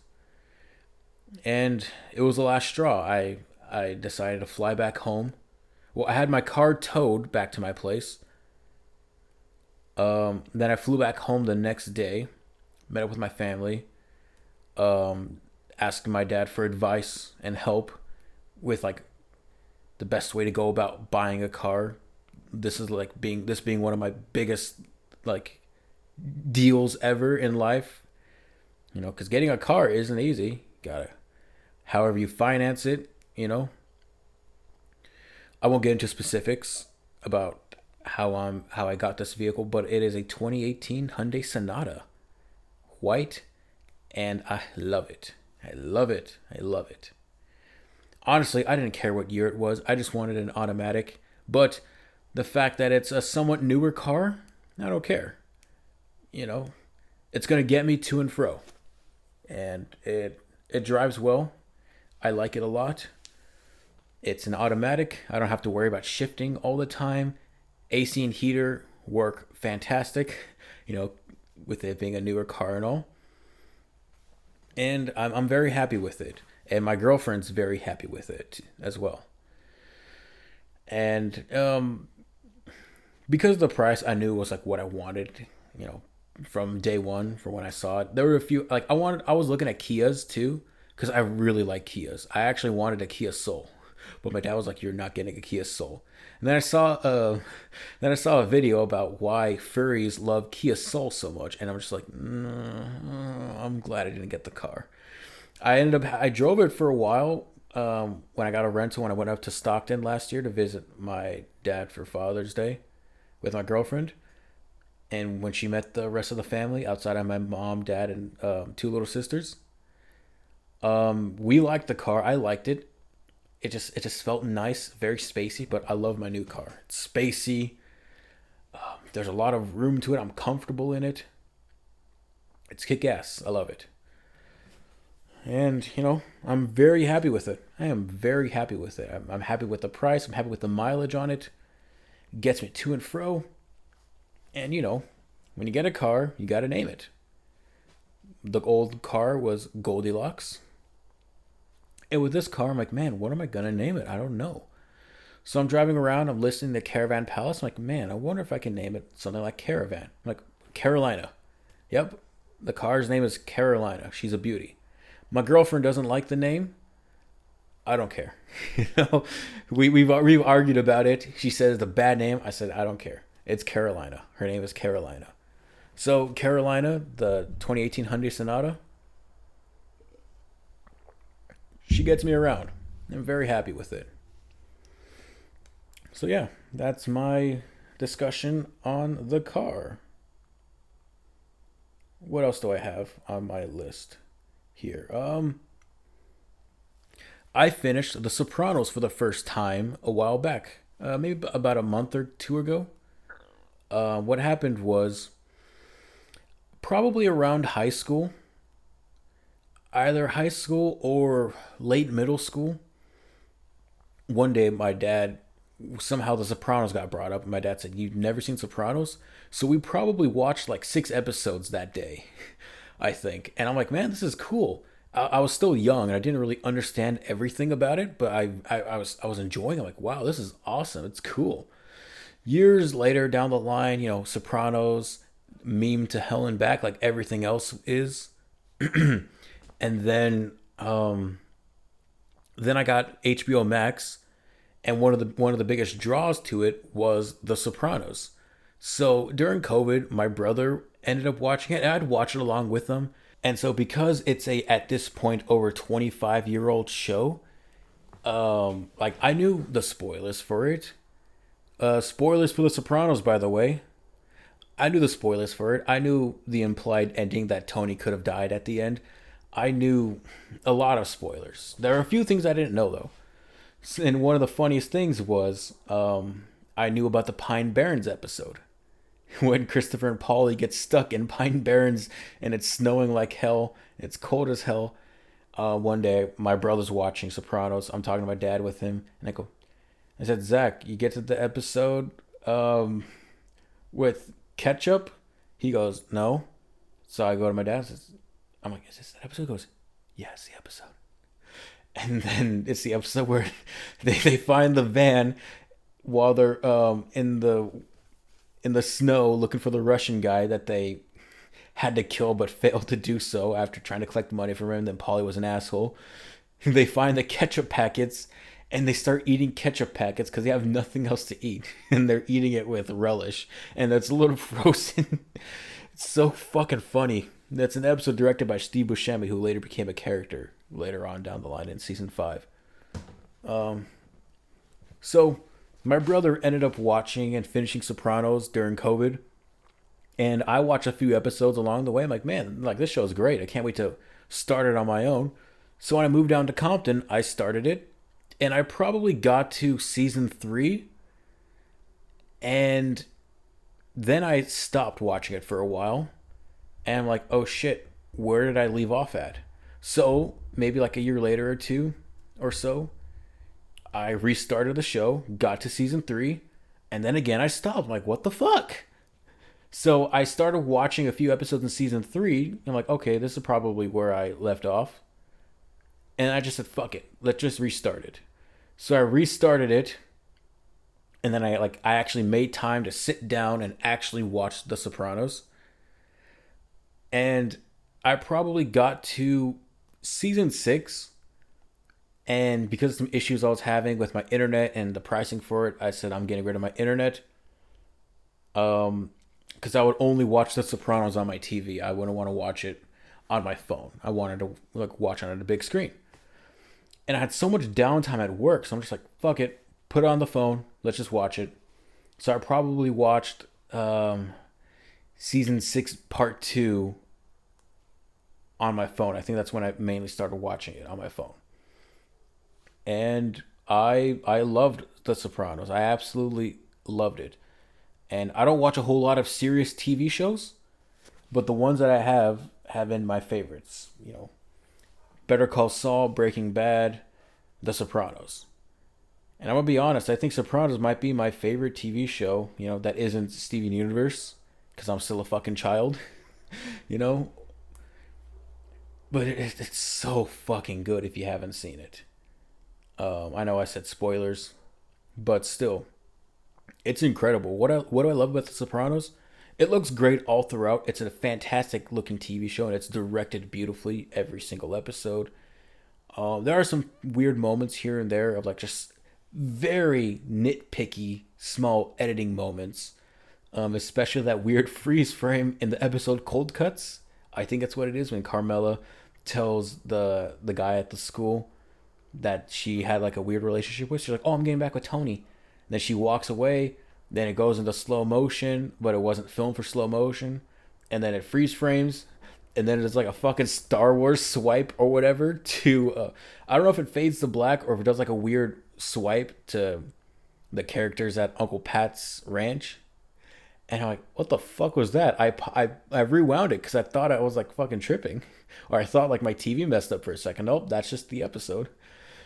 But yeah, Sopranos are just so fucking good. There's so many memorable characters. Everyone's an asshole. Everyone's evil.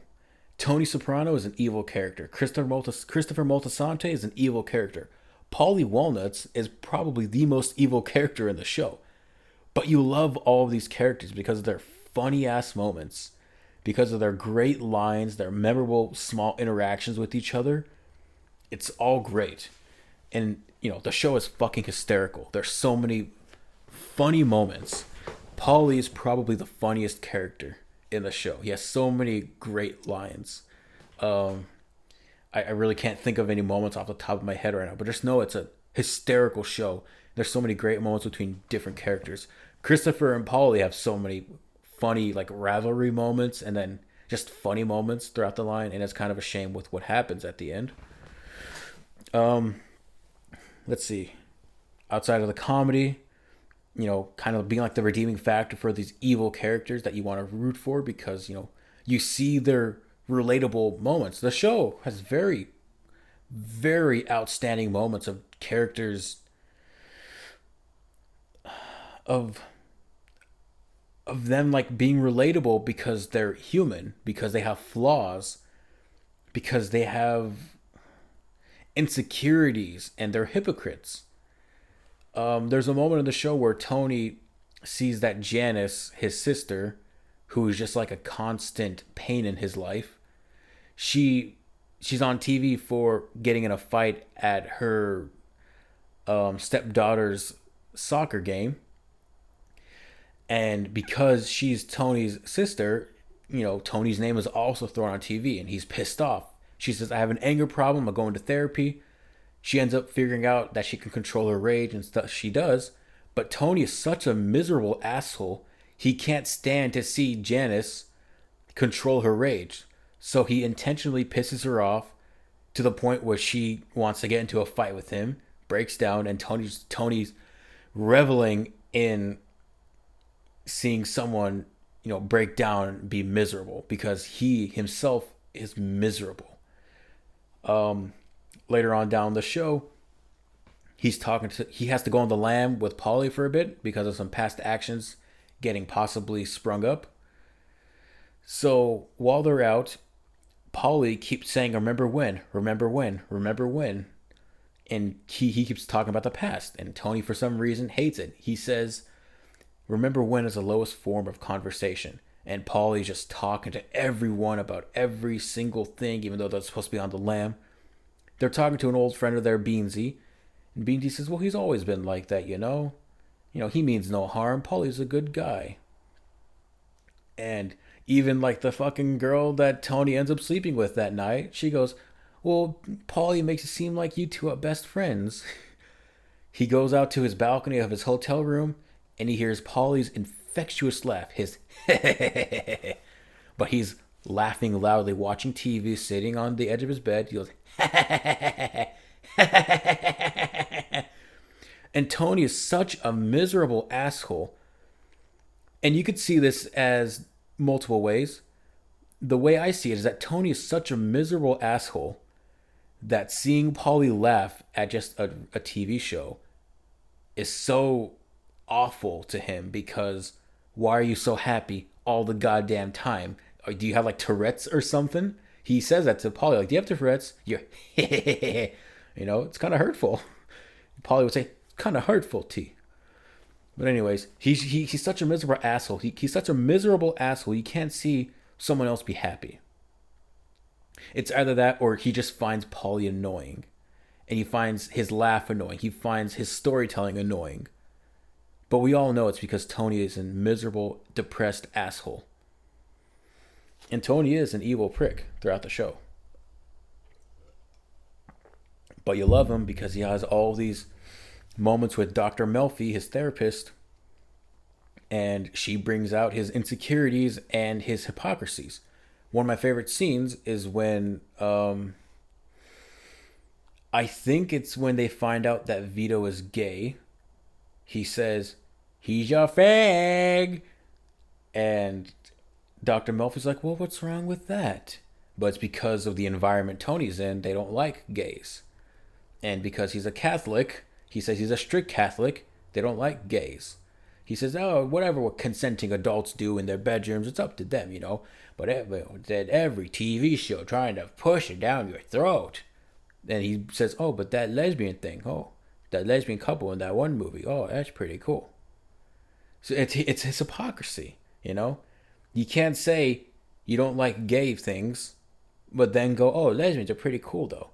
And especially when, one of the most frequent hangout spots, one of their offices, the Bada Bing, the strip club that Silvio Dante owns, it's all about women and women touching each other and rubbing up on each other. Lesbian, gay acts.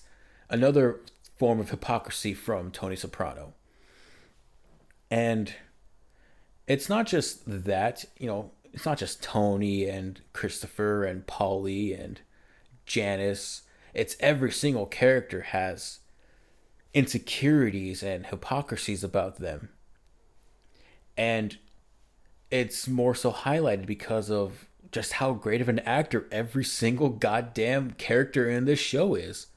I think it's Tony, Carmela, and Christopher. Those are the three standouts for the best performances in the show. Tony and Carmela, James Gandolfini, and Eddie Falco, and Christopher Moltisanti, who was played by Michael Imperioli. They've all won Emmys for the show, as well as Ralph Cifaretto, his character portrayed by let me figure it out real quick. He won an Emmy for a really damn good performance. Ralph Cifaretto. His actor was recently in The Last of Us. Joe Pantoliano. Okay. Yeah. He's great. Ralph's an asshole. Also, what I find funny is that just when I start to like a character a whole lot, they do something just truly awful. Ralph's cool, then he beats up a hua. you know? And he fucking beats her to death. It's like, oh, fuck, no. Ralph, I liked you. Richie was cool. I liked Richie's vibe. Then he fucking ran over Beansy and fucking paralyzed him from the waist down. Even though that was like his first or second episode back. I liked his vibe. He was just an asshole. Like, what the fuck, dude? Um, Paulie. Paulie's just like the funniest character ever. And then he fucking tries to steal money from his mom's friend who tries to get help and call the police on him. And then he fucking chokes her out with a pillow. But it's funny because the old lady goes, "Oh no!" Like at the very end. Oh god. Apparently he was supposed to shoot her in the head, but Tony Siriso, I think is the actor's name, was like, I don't want to shoot an old lady in the head. And then they go, "Do you want to choke her out with a pillow?" And he goes, "Okay." Like, fuck.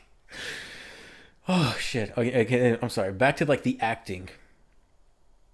James Gandolfini and Eddie Falco have fantastic scenes, especially at the end of season 4. I think it's the episode called Whitecaps. Carmela's just fed up with Tony and the Gumas and constantly lying and cheating on her. They have like a very extremely strong argument, which leads to Tony almost going to punch her, to punch Carmela.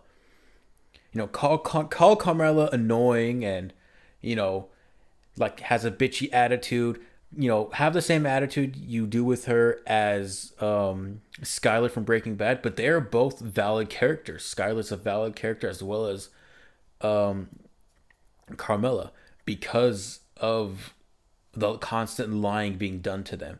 Especially with Carmela's side because Tony goes, "Oh, I'll be true to you." Then he has a bunch of Gumars, and then he says he doesn't see them anymore, and sometimes he doesn't see them, and it's just a bunch of shitty situations, like with the Russian girl. But it's because there is a nail on one of his clothes from one of Dr. Melfi's patients that Tony ends up seeing. And because Tony has a falling out with her, she commits suicide because she thought she wasn't happy, and Tony feels that's on him. But Carmela finds the nail, and she places it on his nightstand so he knows that it's there. So he knows Carmela found it. But she thinks that it belongs to the Russian girl's cousin, who Tony ended up sleeping with. And Carmela's like, "I liked her, someone who we shared drinks with. Because your mother passed away, someone who took care of your mother. What the fuck, Tony?" To which Carmela confessed to Tony, "I liked Furio." Furio being a character that they brought from Italy to be part of the Soprano crew. Carmela ended up falling for Furio, but they couldn't do anything about it because Tony's the boss. Furio, felt like he couldn't do anything worthwhile in the States. He missed home, so he moved home. And Carmela told that to Tony. Tony got so fucking pissed. He grabbed her, brought her to the wall, was gonna punch her, then he didn't, and just started punching the wall, punching holes in the wall. Like, holy fuck. Extremely powerful, riveting moments. Great acting from both of these characters. And especially Christopher. Christopher has some very powerful moments. And spoilers, I'm still saying spoilers. When Christopher dies in the episode Katie and Heidi, I think it's called, like the third to last episode in season 6, in the whole show. You love Christopher. He's fucked up so many times throughout the show, but you love him because he's relatable, because he wants more in life. He feels like life's been taking a shit on him. He feels like he has no friends. When he starts to become more of a family man, and him and Paulie have a falling out, then they get back together. He goes to AA. He goes to rehab because he was a druggie, because he's a drunk all the time, especially the druggie stuff. Everyone starts breaking his balls because, oh, stop saying you have a disease. I can't eat eggplant. I get how you feel about not being able to drink alcohol and do drugs. The hypocrisy. And Paulie breaks his balls about not drinking. Then they have more falling outs. Then they're okay again. And Christopher finally has a drink, but he's drunk and he's talking about, having a child. He's talking about how it is to, be a family man. Paulie starts breaking his balls more. He says, "How the fuck do I sign up for adoption?" Christopher goes, "She's not adopted. I'm just busting balls. Go on." And he says, "You realize by the time she graduates college, it'll be graduates high school or college, it'll be 20 something." He goes, Paulie says, "Hope she doesn't take up after you, because then she'll be barely passing fourth grade at that point. And who cares at that point, because she'll be working here." And everyone starts laughing at him. And what hurts the most is when he sees Tony, his father figure, laughing at him. They're like cousins, sort of. Or like he's his nephew, sort of. But he's like his father figure to him. And when he sees Tony laughing at that, even though it was a joke, not like it's an okay joke to say, even though, they all break each other's balls all the time. Seeing that truly hurt Christopher. And it led him down his worst path, the worst path he could take. He tried to vent to his writer friend JT, who worked on his movie. Christopher became a movie producer and a story, made the story for the movie. JT wouldn't want to hear it, said, "You're in the mafia, Chris." He goes, "Fine." Turns around again, shoots JT. Then he goes home and he tries to, he puts up the tree that Paulie fucked up because Paulie boosted power sauce from Christopher's father-in-law. Christopher got pissed. Then Paulie made his either his son or his nephew do it again. No, his nephew made him do it again. However little Paulie is related to Paulie, he made him do it again. Then Christopher went to go beat up little Paulie, threw him out a window. Then Tony, I said Tony, I'm thinking of the actor. Then Paulie went to go rev up his car on Christopher's lawn and fucked up his yard and lawn and flowers and trees and shit. Then they made peace. And after all that shit with JT and the jokes, Christopher comes home. This song called "The Valley" by Los Lobos. Is that the band name? Hold on. Like I've listened to this song forever since I heard it. I'm like, holy shit, I love this song. I think it's the best use of a song in the entire show. "The Valley" by Los Lobos. It just it perfectly ends the show. Or it perfectly ends that scene in the episode. He comes home, he's fucking drunk, he's stumbling, he finds a tree all fucked up, then he puts it up, pats it down, walks back inside the house. Like everything around his life's all fucked up, but he's always tried to make things right. He's always tried to be stable in where everything's all fucked up around him. And unfortunately, he was high when him and Tony were driving, got in a crash. Christopher said, "I'll never pass a drug test. You gotta call me a cab out of here. Don't call the ambulance." And Tony looked in his back seat and saw that a tree branch that crashed through the car window was, in the baby car seat in the back seat. So Tony knew he couldn't deal with any more of the bullshit that, unfortunately, Christopher put them through because of his constant drug use, because of his overreacting. So he closed his nose. Christopher choked on his blood, and he died. And I knew Christopher died. I've seen the scene multiple times, but watching the show, for the all the way through, it fucking made me cry. That whole episode, everyone's just mourning over Christopher, being all fucked up and sad about it. I was like, fuck, really? Like TV shows have never really made me cry. But that just goes to show how fucking powerful this show is. I've rambled on about The Sopranos for such a long time. I just wanted to say that I watched the show and then I rewatched it. I went sturgeon fishing with my dad and family back up in Pittsburgh. That's around where we were, Pittsburgh, California. On my drive back, it's a 6 hour drive between where I live and home. So I'm like, fuck it, let me put on Sopranos. Music's getting kind of boring. So I restarted The Sopranos, and I think in about a month, after watching it on my phone and for background noise and stuff, I finished it again.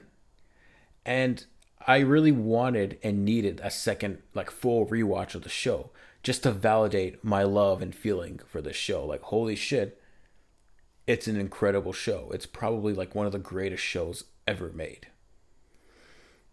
And although there are some very stupid subplots, like the Adriana and the Fed subplot, like just for so long, it's the same thing. I don't know why you guys keep coming to me asking questions. I don't know this stuff. It's like that for like an entire season's worth of it. Every time it's Adriana, it's, oh, I don't feel good. Oh, the feds are asking me questions. Oh, and I don't feel good around the club and stuff. Oh, you guys don't care about me. It's so fucking like just repetitive and boring. That's probably like my least favorite subplot and like the only subplot I don't like in the show. I love every other subplot and major plot point in the show. It's great. But just that was just so repetitive. But although it's just repetitive and dumb and boring, um it doesn't like deter from the rest of the show for me. I just love this goddamn show, and I'd love to just do like a full on review or like a full on my thoughts on The Sopranos. But this is just more so just like me blabbering on about just small things that I love here and there, and like the major stuff like the acting and the look of the show and just how funny it is. But yeah, just for now, just Sopranos is fantastic. A plus. Yeah. I think that's all I wanted to say on that. Let's move on to, well, since I mentioned sturgeon fishing, let's talk about me going sturgeon fishing. A while back, my uncle and my dad end up going on these trips where they get on a boat, they go out and they go sturgeon fishing. And I kept seeing all these pictures of them catching these massive beasts. And my dad says, son, can you come up this one time? I said, sorry, I can't. I'm doing stuff with my girlfriend for her birthday that weekend. Then about a month later, son, can you come up this weekend? I said, fuck it, I'll go up. So I went, and there was five of us on the boat: me, my dad, my uncle, my little cousin, and my uncle's friend. And we each caught a fish. My uncle caught two. And these sturgeon, they're no fucking, they're not easy to catch. They go all over the place. They're heavy fuckers.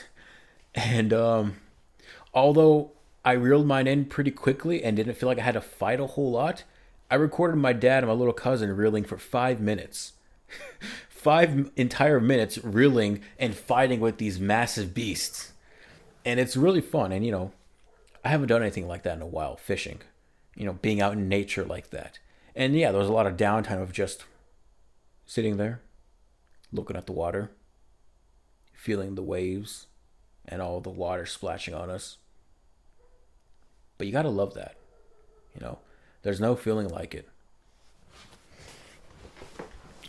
So I very much enjoyed going fishing, sturgeon fishing.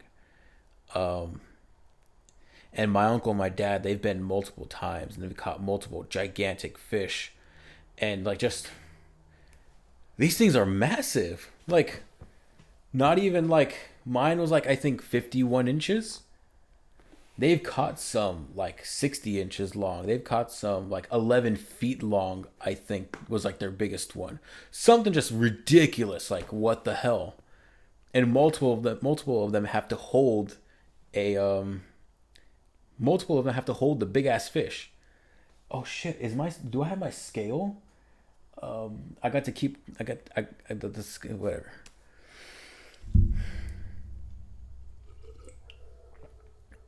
And it was just nice to be out there with the family for the weekend. Um, just to see everyone again. And my mom made chili verde burritos. Chili verde burritos.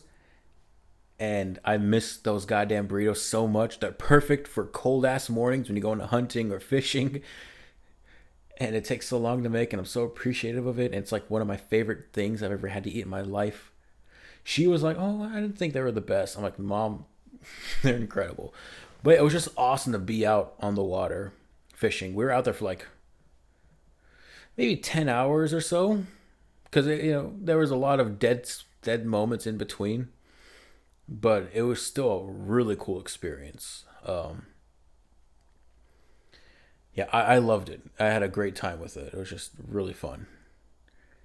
And my dad right now is actually going tuna fishing in San Diego. He's going to be on the water for like 3 days. This is probably his last day or so. And I could have gone, but I just couldn't miss the amount of days of work and money issues and stuff. But yeah, would have been cool to see that. I can't wait to see how it goes. I haven't heard from him in like a day.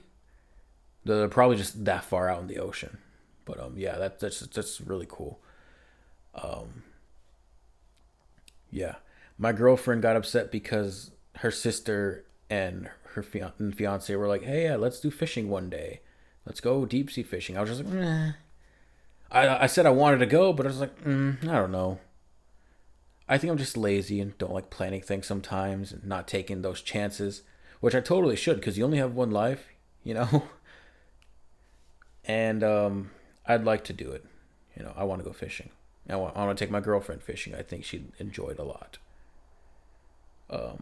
I think she's fished before. Anyways, I think that's all I can say about that. Going sturgeon fishing. Just I had a really good time. It was just fun to be out on the water and just enjoy the time there and catch a big ass fish. Sucked that we can't, keep them and eat them. But it was cool to see the process of our guide, tell us all this information about how they can sense electromagnetic fields or pulses or something using these, not their whiskers, but like little pores on them, and just feeling how like rough and slimy they are. And he was just like, "Hey, yeah, they're gonna be flopping around. Just give them a little pat on the head and they'll stop." So I did, and I'm like, "Holy shit, it worked! That's so cool." And just him just explaining, his life and being on the boat, and like he's worked with productions for like filming stuff, filming them getting fish, and um, just talking about the team that he's worked with, and him explaining to us like the sensor, like sensing where if fish are underwater using these sensors on the boat. It's just a really cool experience. The guy was super knowledgeable. He was a badass, man. That guy was cool. Okay, I've been doing this for, oh god, it's gonna be close to 2 hours at this point. I'm probably reaching my longest podcast. Um, I got a few more subjects, so I'm not gonna talk about. I don't think I'm gonna talk about Breakfast at Tiffany's, and I don't think I'm gonna talk about Fight Club or Thunderbolts. I'll mention Breakfast at Tiffany's briefly because I have it up there. Why not? I usually talk about whatever I throw up there. Let's talk about first my thoughts on the Nintendo Switch 2 Direct. So, they had the reveal for the Nintendo Switch 2 a while back, and then April 2nd, I believe, was the Nintendo Switch 2 reveal for like the Direct, games, the console, more about the console. And it looks badass. It looks really cool. It looks like a regular Switch but bigger. The what do you call it? What do you call the thing? The dock. The dock looks more slim, but it looks more beefy. Like it can take heavier loads of games and whatnot. And the new games they announced on the Switch, there's like this Bloodborne-esque type of game that like, holy shit, this is gonna run on the Switch. This looks badass. It looks like Vampire Hunter shit. Looks cool. Um, the first game they showed was the new Mario Kart. It's called Mario Kart, not World Tour. Goddamn, what's this new Mario Kart game? It's gonna launch with the Switch, I believe. Why did I look up Mario Mart? I'm stupid. Mario Kart World. Okay. That looks super fun. That looks incredibly fun. open maps, like you can just drive around. Like all the maps, the race maps are connected on this bigger map, and you can like free roam in between. And there's also a game mode in which you can drive to the other race maps after you've finished, a race there. So that adds like a whole nother level of interactivity. And you can play as the cow from Moo Moo Fields from Mario Kart Wii. What the hell? It just looks super fun and looks like there's a lot of customization. Although the screen was shown for like the character select screen, it looks ugly, but there's so much customization depending on like certain activities you do in the game and whatnot. It looks so fun. It looks like the most fun Mario Kart outside of Double Dash and 8 Deluxe. I'll talk about the drawback in a second. The next game that looks badass is Donkey Kong. I think it's called Donkey Kong. God damn it. What's it called? Bonanza? Uh, Hold on. Give me a sec. Donkey Kong Bonanza. Yeah. It's like the first like 3D Donkey Kong game we've had in forever. And you can go around and break the environment and stuff. And Donkey Kong has a new design. People are saying, "Oh, it's because he looks like the movie Donkey Kong." I don't like it. No, he just looks like his older cartoonish Donkey Kong self. It looks badass. It looks super fun. I might want to get it solely for Donkey Kong and Mario Kart. Those look great, fantastic. And the Switch 2, the Joy Cons, you can use them as a mouse, and you can use them as a mouse, and you can use them as two mouse controllers things. So you can like use them to scroll and shit to play like Metroid and first person shooters and stuff. The new Metroid looks really cool too. That's really cool, and it looks like they're like with the regular Switch. There's a lot of cool stuff in it. What sucks though is that there's like the Nintendo Switch 2 like console game that can tell you like all the fun, cool things that's going on inside the Switch and the Joy Cons and whatnot, but that costs money. What the fuck? Don't you think that should be like a thing included in your Switch? Not something you have to pay for afterwards to find out all the cool things about it? That's stupid. Also, the Switch 2 is going to cost like $450. And then they stopped all pre-orders because like, oh my god, the tariffs, we don't know if we're going to have to make these cost more or not. And they're just the same, but they raised the price on everything else. Like everything else, the Joy-Cons, the cameras, the Switch 2 camera, that looks pretty cool. I'll talk about it in a sec. The docks, charging grips, crap, whatever, everything looks like it's like $5 extra. So it's bullshit. I mean, it looks like it's worth the price, but then you get to the price of the games. Mario Kart World's going to be like 80, $90. Holy shit. I mean,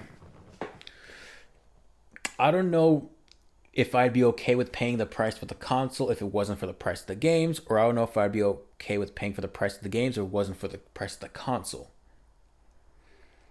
Because tell me I'm wrong that when like these new games, they could probably run on the regular Switch just fine, you know. But if they're promising like 4K or 120 FPS or whatever, maybe it's worth it. I don't know. Like I've never been too high on the spec stuff. It's funny because I'm playing The Last of Us remastered. I finished it the other day, but I'm playing it, and I think it's like locked at 30 for a moment, 30 FPS. But then I switched to 60 FPS. I'm like, holy shit, this actually looks way so much better. Like I get it, but holy shit. Maybe just because it's an older game, it looks much different on a PS4 running at 30 FPS than it would on a PS3 at 30 FPS, even though it's the remastered version. I don't know. As long as I'm having fun, then it's fine. But, yeah, it's like I don't know if I'm okay with one because of the other, or if I'm okay with, or if not okay with one, but I'm okay with the other, and vice versa. It's weird. But that's not to say that the Switch 2 doesn't look freaky cool and fun as hell. And what's weird though is Maybe the price of the games would be worth it. Maybe $70 would be fine. But it's because the console's gonna be $450. It's 150 extra than a regular base Switch, at 300. $100 more than a Switch OLED at 350. I think that's what the final price is gonna be. And you know what? The Xboxes and PlayStations, those are around like 500, but I think they got up because of the tariffs and shit. So if your console is close to $500, you better make sure damn well it runs really good and smooth. But apparently, if you mod it and shit, Nintendo can brick your console, and that's like very anti-consumer. It's your console. Do whatever the hell you want with it. You gave them the money already.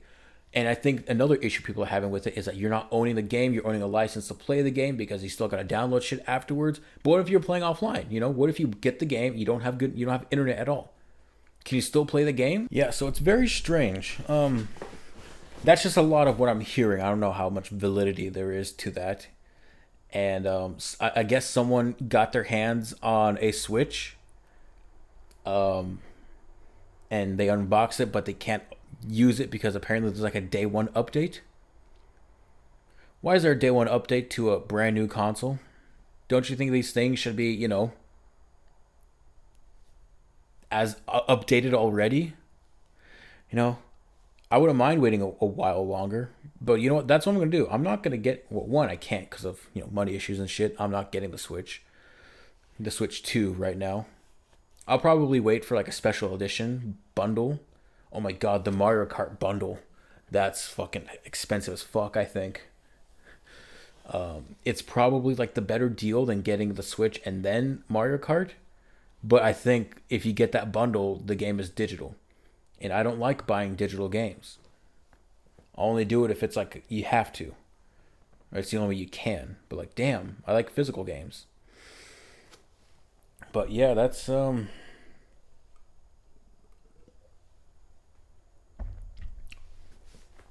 think that's most I have to say about the Switch 2. Oh, the camera. There's going to be a Switch 2 camera, and you can finally speak into the Switch, so that's pretty cool. To like talk with friends, you could have up to like 4 friends at once that you can like video chat with while playing separate games and or the same game. So I think that's kind of cool. What sucks is that it looks like it runs like piss. Like either sharing your game feed to other people looks like piss. You can see like their screens on the bottom. It looks like it's running very poorly. And I'm sure that a console that costs $450 with games to play said console that costs $70, $80, I expect it to not run like piss, streaming quality like that. That's how they showed it in their actual direct. And I'm sure even with like the best internet, it's not going to do that because it's a super thin ass console. It's not a big beefy Xbox or a PlayStation.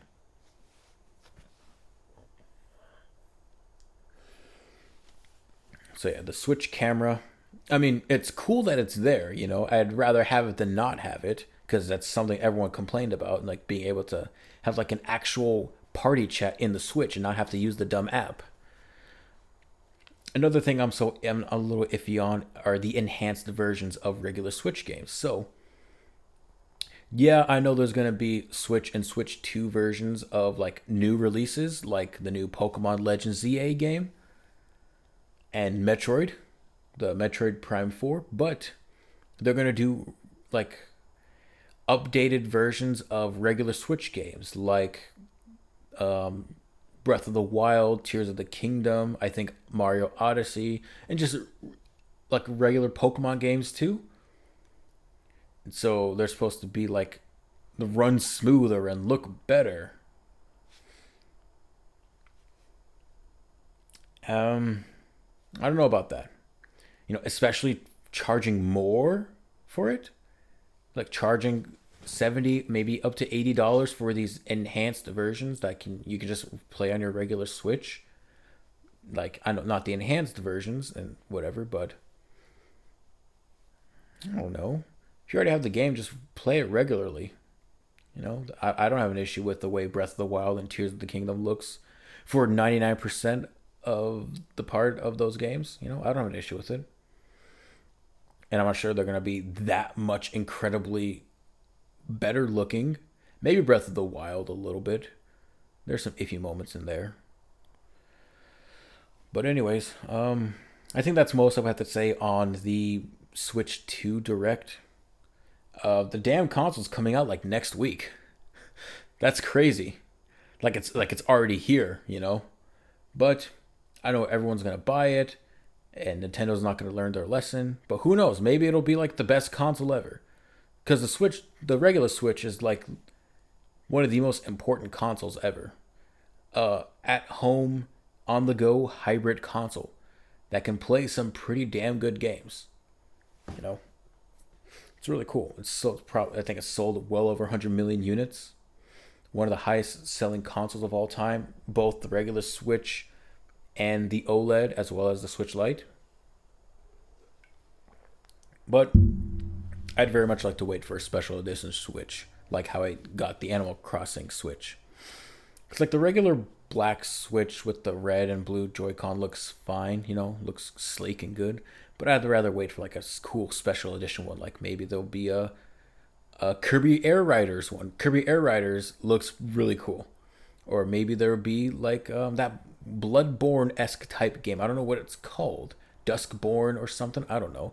Whatever that vampire hunting thing looks like. Maybe there'll be one for that. Maybe there'll be a Pokemon Gen 10 whatever. That'll be cool. I don't know. We'll have to see. Because, the Switch OLED for Scarlet and Violet looked very kick-ass. I would have loved to have gotten that. That looked really cool. Okay. Now we're on my last topic for the day. I got a PS4. My brother was one of the last times I was home was like, hey, do you want the PS4? I'm not using it. And I was like, maybe I'll think about it. Should have taken it back then. But the last time I was up, I was like, hey, can I take it? He said, sure. So I took it, and the games he had, Madden 22 and Rainbow Six Siege. I've played Madden 22 because it's football, it's fun, whatever. I haven't played Rainbow Six Siege. I've never really played the Rainbow Six games before. I'm not all too interested, but I'll give it a try maybe. I don't know if it's a solely online game or not, but I'll see what's what. But I only took it because I wanted to play The Last of Us. And maybe a few other PlayStation exclusives like maybe Spider-Man or one I really want to play is Infamous. I don't know if it'll run on the PS4. We'll see. But I wanted to check out The Last of Us mainly because I've heard they're really fun games and the show came out. And especially with Season 2, I wanted to play both games and see if people are being big babies about Season 2 or if, something's really missing from the games. And you know what? I love Season 1 of The Last of Us. I think it's like incredible. It's like near perfect. And like the gay episode, I think that's episode 3. I think that is honestly one of the best episodes of television I've ever seen, even though I haven't watched much series television. It's like it's a movie basically. It's kick-ass. It's great. Like super heartfelt and emotional and powerful. Then Season 2 came around and I'm just like, I know. Spoilers for Last of Us Season 2 as well as The Last of Us Part 2, the game. Joel dies pretty early on in the game, apparently. I've only played the first one. Like, I finished it recently. But in The Last of Us 2, Joel dies pretty early, very controversial. It was leaked, way before the game came out from some disgruntled Naughty Dog employee. And then people were like, oh my god, there's the evil villain's a buff girl. They're pushing trans gay shit and woke feminist shit down our throat. So I'm thinking like, are people really just upset because it's woke shit, or is it a bad game? I heard it's really fun, and I heard the story about how like, what's revenge really gonna get you, but it I heard it was just handled poorly, the story. I heard the game's fun, but I just heard the story was handled poorly because like halfway through you have to play as Abby after playing as Ellie, and then you're like, oh, they're actually people with feelings and stories and emotions and backstories after you like brutally murdered all of them. but they killed your favorite guy, Joel. So you have to get revenge, right? And then like Ellie's gonna kill Abby, but she's like, "Oh, I'm gonna let you go." Bye. You know, like I can understand it, but I think I'm just gonna have to truly see for it myself to see if just to get an opinion on it that isn't like from what I've seen based like from reading the plot and watching the cutscenes and stuff. I'm actually playing and experiencing it. I'm gonna have to figure that out for myself. And I don't know, based on the way season two went, I haven't seen the final episode of season two yet. But I know the story already from the games and whatnot. Um, yeah, season two is definitely much weaker than season one, and I think it's because I think it's a big pacing issue, as well as the writing, especially for Ellie. And it's not a dig on Bella Ramsey. Bella Ramsey's great. She was fantastic in the first season, and she still has some really great moments in season two. I think the best one being when Joel comes back for the flashback episode, the very cheap, manipulative flashback episode. Like, hey guys, Joel's back, for a flashback episode. Okay, like he's dead. I know it's part of it's in the game as well, but like, does it come at that point in the game? And if so, why do we need to see it at this point in the show? It totally breaks the pacing of the show. Where we're at that point. I don't know if you can hear my back crack, but anyways, I honestly think Ellie is still very childish in season two when she shouldn't be. That's just my personal opinion. After having gone through hell and back, she's like, I'm gonna be a dad. It just felt like such a weird line. Especially after, having sex with the pregnant girl, Dina or Gina, whatever, and shoving your zombie blood crusty ass fingers in her, Like, fuck. Fuck, man. It's just weird. I don't know. And I'm not like anti LGBT or anything. I'm all for gay and lesbian representation. The woke shit in the show and the games, that's not upsetting to me at all. Have a game solely filled with gay and lesbian characters and trans characters. I don't care as long as it's fun and enjoyable. That's important, and if it has a good story too. So I'm not just watching the show and going, oh, the girl characters the whole time, and no man Joel, show bad, and girl sex scene, show bad, or buff girl, show bad. That's not me. I just think the writing and pacing is a little weak, much weaker than it was in season one. So, after blabbing on about the show for so long, what do I think of finally playing The Last of Us? I think it was a damn fun game. Even though I played on the hardest difficulty and it was hell, and it took me 30 actual hours to beat the damn game, I think. Even though I think you can beat it in like 12 on like a regular run through or something. Holy fuck, was it hard on the hardest difficulty. I wanted a challenge, and I thought, oh, it's not that bad. It was. There are so many small moments that I was in actual hell, and I would have been okay if I broke the console. Especially because the hardest difficulty is such bullshit, because enemies can shoot at you forever, but when you shoot them and kill them and go over to the bodies, they won't have ammo of the gun that they're holding. It's stupid. Like, even if it's just one round, at least something, not just nothing. After killing 10 people and only one of them has a gun on them that you can pick up. It's fucking stupid. I get it. It's supposed to be much harder to find resources and stuff. But I think that should be more so towards the actual resources, like the blades and the stuff to actually craft stuff, not ammunition from people that have a bunch of guns on them. But otherwise, the game's really fun. I love the mechanics. I think it's a really fun and creative. You can sneak around everything, it looks like. But sometimes you gotta shoot your way through. And sometimes you gotta cheese some moments because there are some definitely very difficult moments in this game. And I had to cheese my way through a few moments.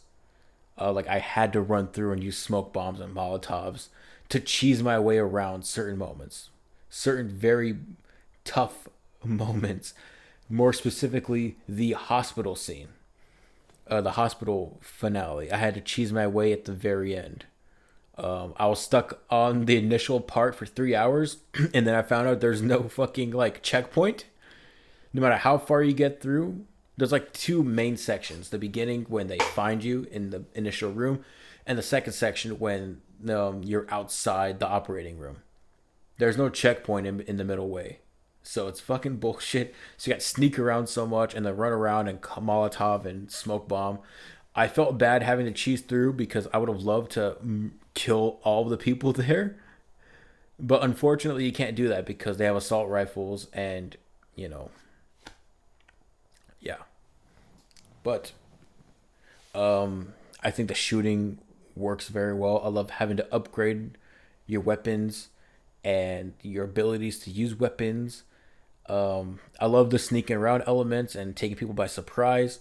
I would very much love to play this again. I think I want to play this again, and especially with season two ending of the show, we're not gonna get season three for maybe another year or two. So there's definitely a lot of time to get into part two. I've been talking for so long. So there's definitely a lot of time to get into part two of the game. I mean, I'm sorry, part two, The Last of Us, and like fully understand the story and rewatch the show because I rewatched the first episode of The Last of Us. I'm like, okay, still a really damn good show. Yeah, I really want to like replay this game though because I found it really fun. I still gotta play the DLC, the Left Behind DLC.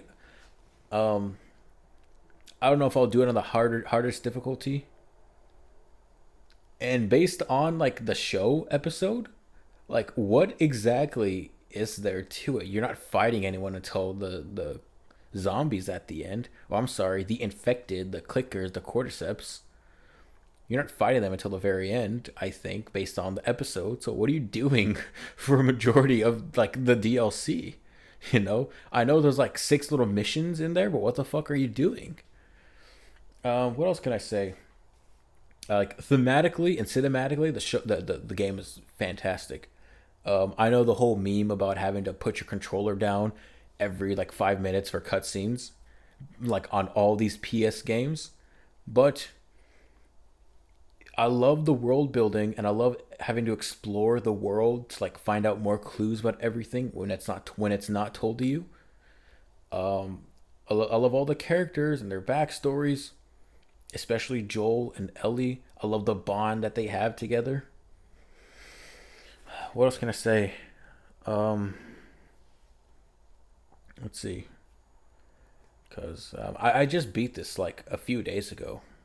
Let's see. Yeah, I beat this like 2 days ago, as of me recording this. I just had a lot of fun. The shooting was fun. Upgrading was fun. There are some definite like moments I had to cheese, like when you're stuck with Henry or Sam.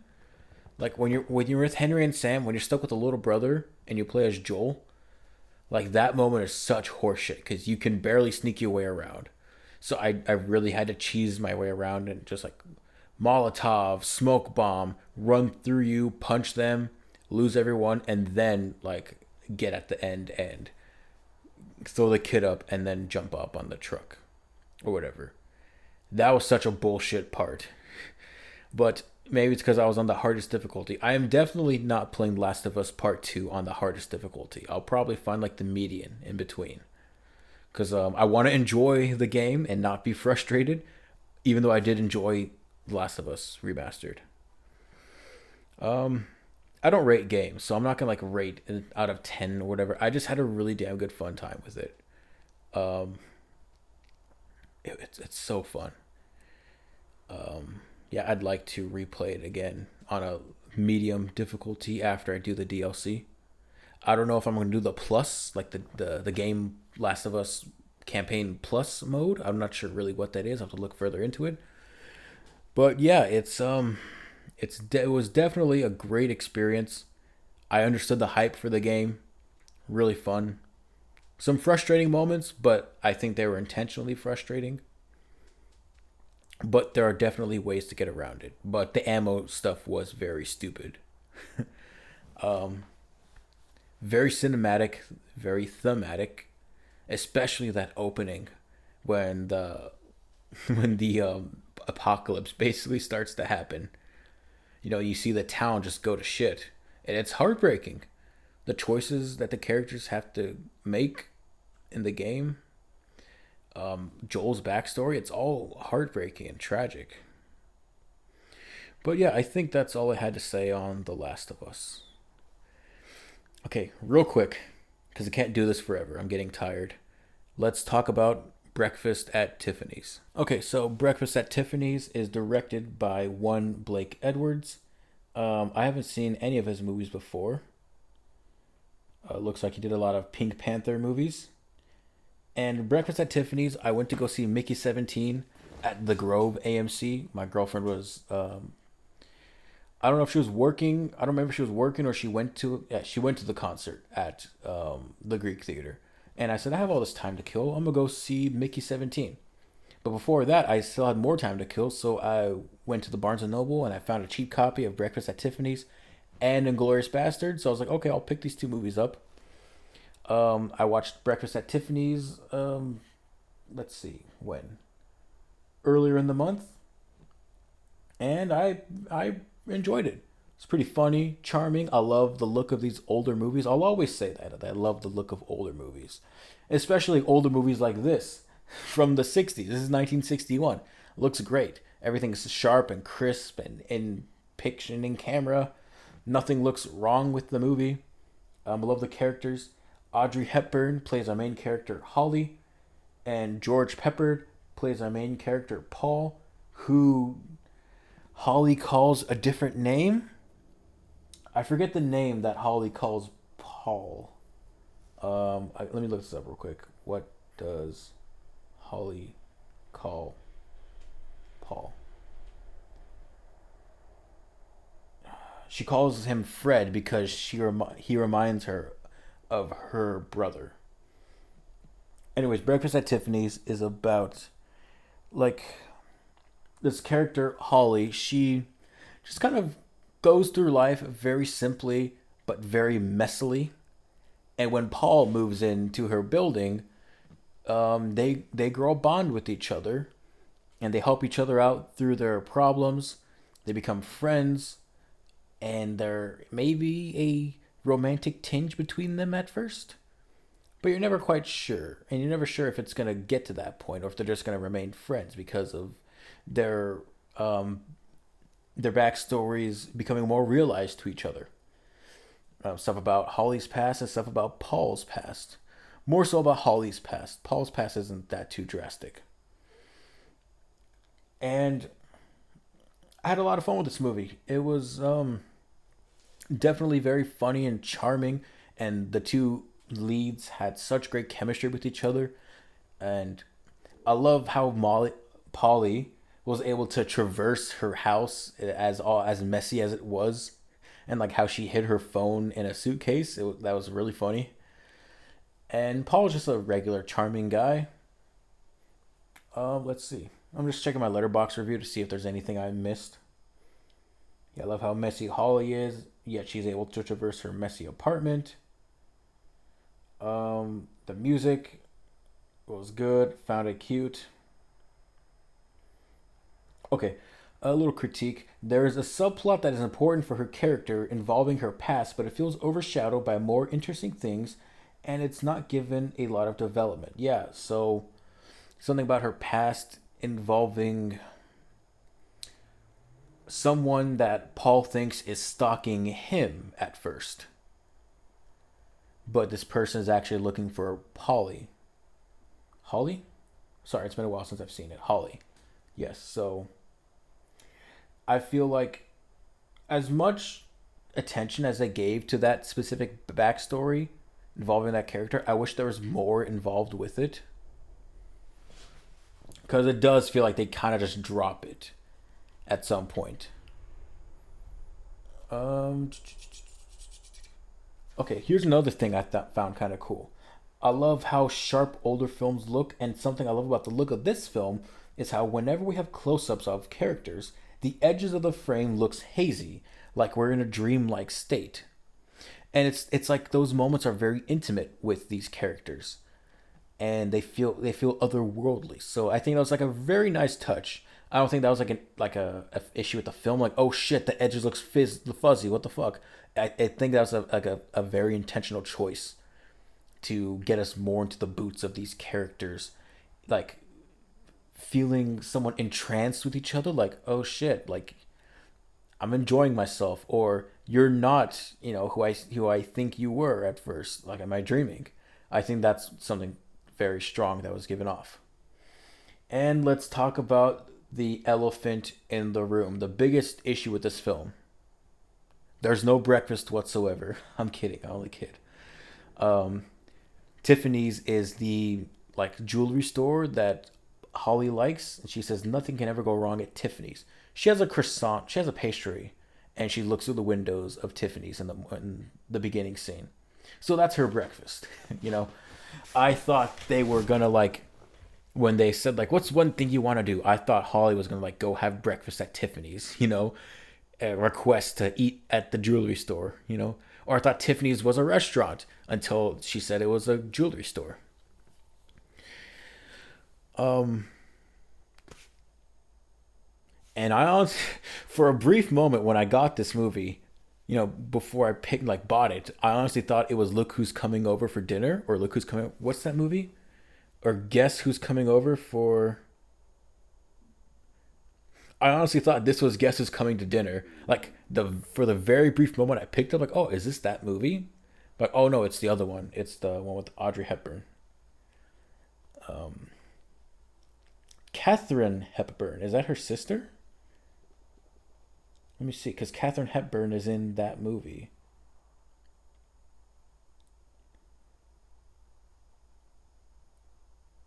Shit, I don't know. I gotta look into this further because I'm not seeing Audrey Hepburn in this at all. Her siblings are or Catherine Hepburn's siblings are Margaret, Marion, Tom, Robert, and Richard. Her parents are Catherine. Oh shit, yeah, that's right. Okay. Wait, is that the right Catherine Hepburn? I'd like to know. No, that's a different Hepburn. Okay. So that was just, I guess, another person with a Hepburn name. Okay, weird fucking tangent we just went on. Okay, yeah. So I thought this was Look Who's Coming Over for Dinner for a brief moment, but I'm like, oh no, it's breakfast at Tiffany's.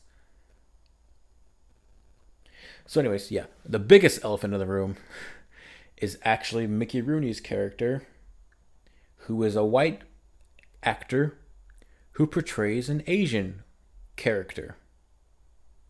Not that it's whitewashing, that it's a white actor who portrays an Asian character in source material but is portrayed as white. No, it's a white actor who puts in prosthetic teeth and has makeup done on him to make him look Asian. And that is not right. It was not right in the 60s. It's not right now. And that was done very intentionally. And I think like producers and directors, I don't know if it was the director or the producer who was like, I didn't want this, but I had no choice or whatever, or like I deeply regret it. And I'm sure everyone regrets it. And yeah, this is it's not good. It's very bad because he's also speaking with an Asian accent. Speaking with a Chinese like accent to him. That's not good. Where's Mickey Rooney at in here? Because I want to say what his character's name is. Mr. Yunioshi.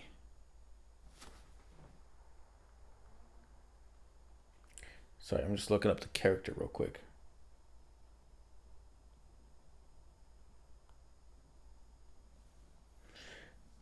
I'm sorry. Was it? Is it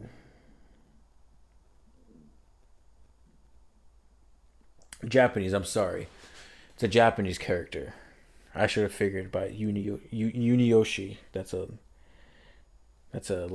Japanese name to my knowledge. Sorry, it's a Japanese character. And yeah, that's not right. It's very not right.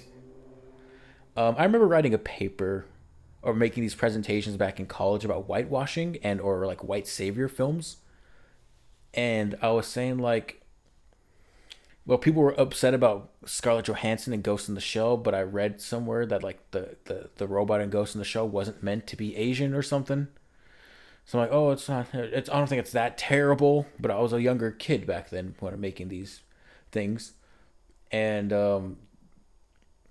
people were like, Matt Damon's a white savior character in like that one movie no one talks about with the monsters on the bridge in China, or whatever. Um, I honestly can't remember most of my arguments about like whitewashing and stuff because like the point was we had to bring up a controversial subject and say why take the side and say it's why it's good and take the side and say why it's bad. We had to do two presentations like that. And of course, it was much easier to say why the whitewashing is bad, you know. But that was more so white characters portraying Asian characters in source material and then just turn them white. You know, this is a white character pretending to be an Asian person, and that's very fucked up. With all the cartoonish antics and the accent and the makeup and the prosthetics, it's not good at all. It's very disgusting, and it's fucking like it's bad. It's not good, you know. And it wasn't good when the white guy did that for Short Circuit. You know, I found that character funny, you know, more so because that character had like a purpose in the movie, and you know he did have like funny lines, but you know that's still not good. And this right here is still not. The movie's good. It doesn't ruin the movie for me though, but it definitely does give it a very bad age to it. And it's been said to death before. And out of all like the extra bonuses and stuff, I watched like the bonus they put in there about that specific character, about that landlord character being very problematic, and people were talking like professors and people who write journals and stuff, and like actors too, were like, yeah, this was pretty bad. You know, here's why they did it, and here's why it was like very racist to do so. Um, it's just wow. Let's just hope we never regress as a society and do that. And you know, it's not like Tropic Thunder. There's a purpose to that in Tropic Thunder, where Robert Downey Jr. plays a white character who in the movie is such so good of an actor. They want him to be this black character, and he was so into the role that he had his skin changed to be a black person. And there's like levels of like comedy and irony and shit to that role and to that character, and that's what makes it funny. And he was nominated for a fucking Oscar. What the fuck? God damn it. It's fucking bizarre. But that's like tasteful. But he wasn't playing a black character. He was playing a white dude playing a black character in a movie. There's so many levels to that, but that's not what this is. This is disgusting. This is fucking truly disgusting and awful. And it's not like the character was that prominent in the movie. Take that character out of this entire movie, and it changes nothing.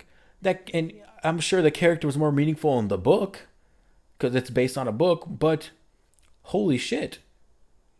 Or just get an Asian person to play the Asian character, and there'd be absolutely no problem with this film, and this film wouldn't be looked as you know, partially disgusting. So get rid of, you know, it's fucking stupid. Anyways, I liked Breakfast at Tiffany's overall. I liked it. Outside of the disgusting, yellow face. Because that's what that is, yellow face. Well, I guess my paper, what I wrote in college, wasn't really about yellow face, or it was just whitewashing, because those are two different things. Anyways, yeah, yellow face. Take out the yellow face in the movie, or put an Asian actor to play that character. Then it's perfectly fine. But I'm still giving the film a B because I still enjoyed it, and I'd like to watch it again because it was pretty funny and enjoyable overall. Okay, wow.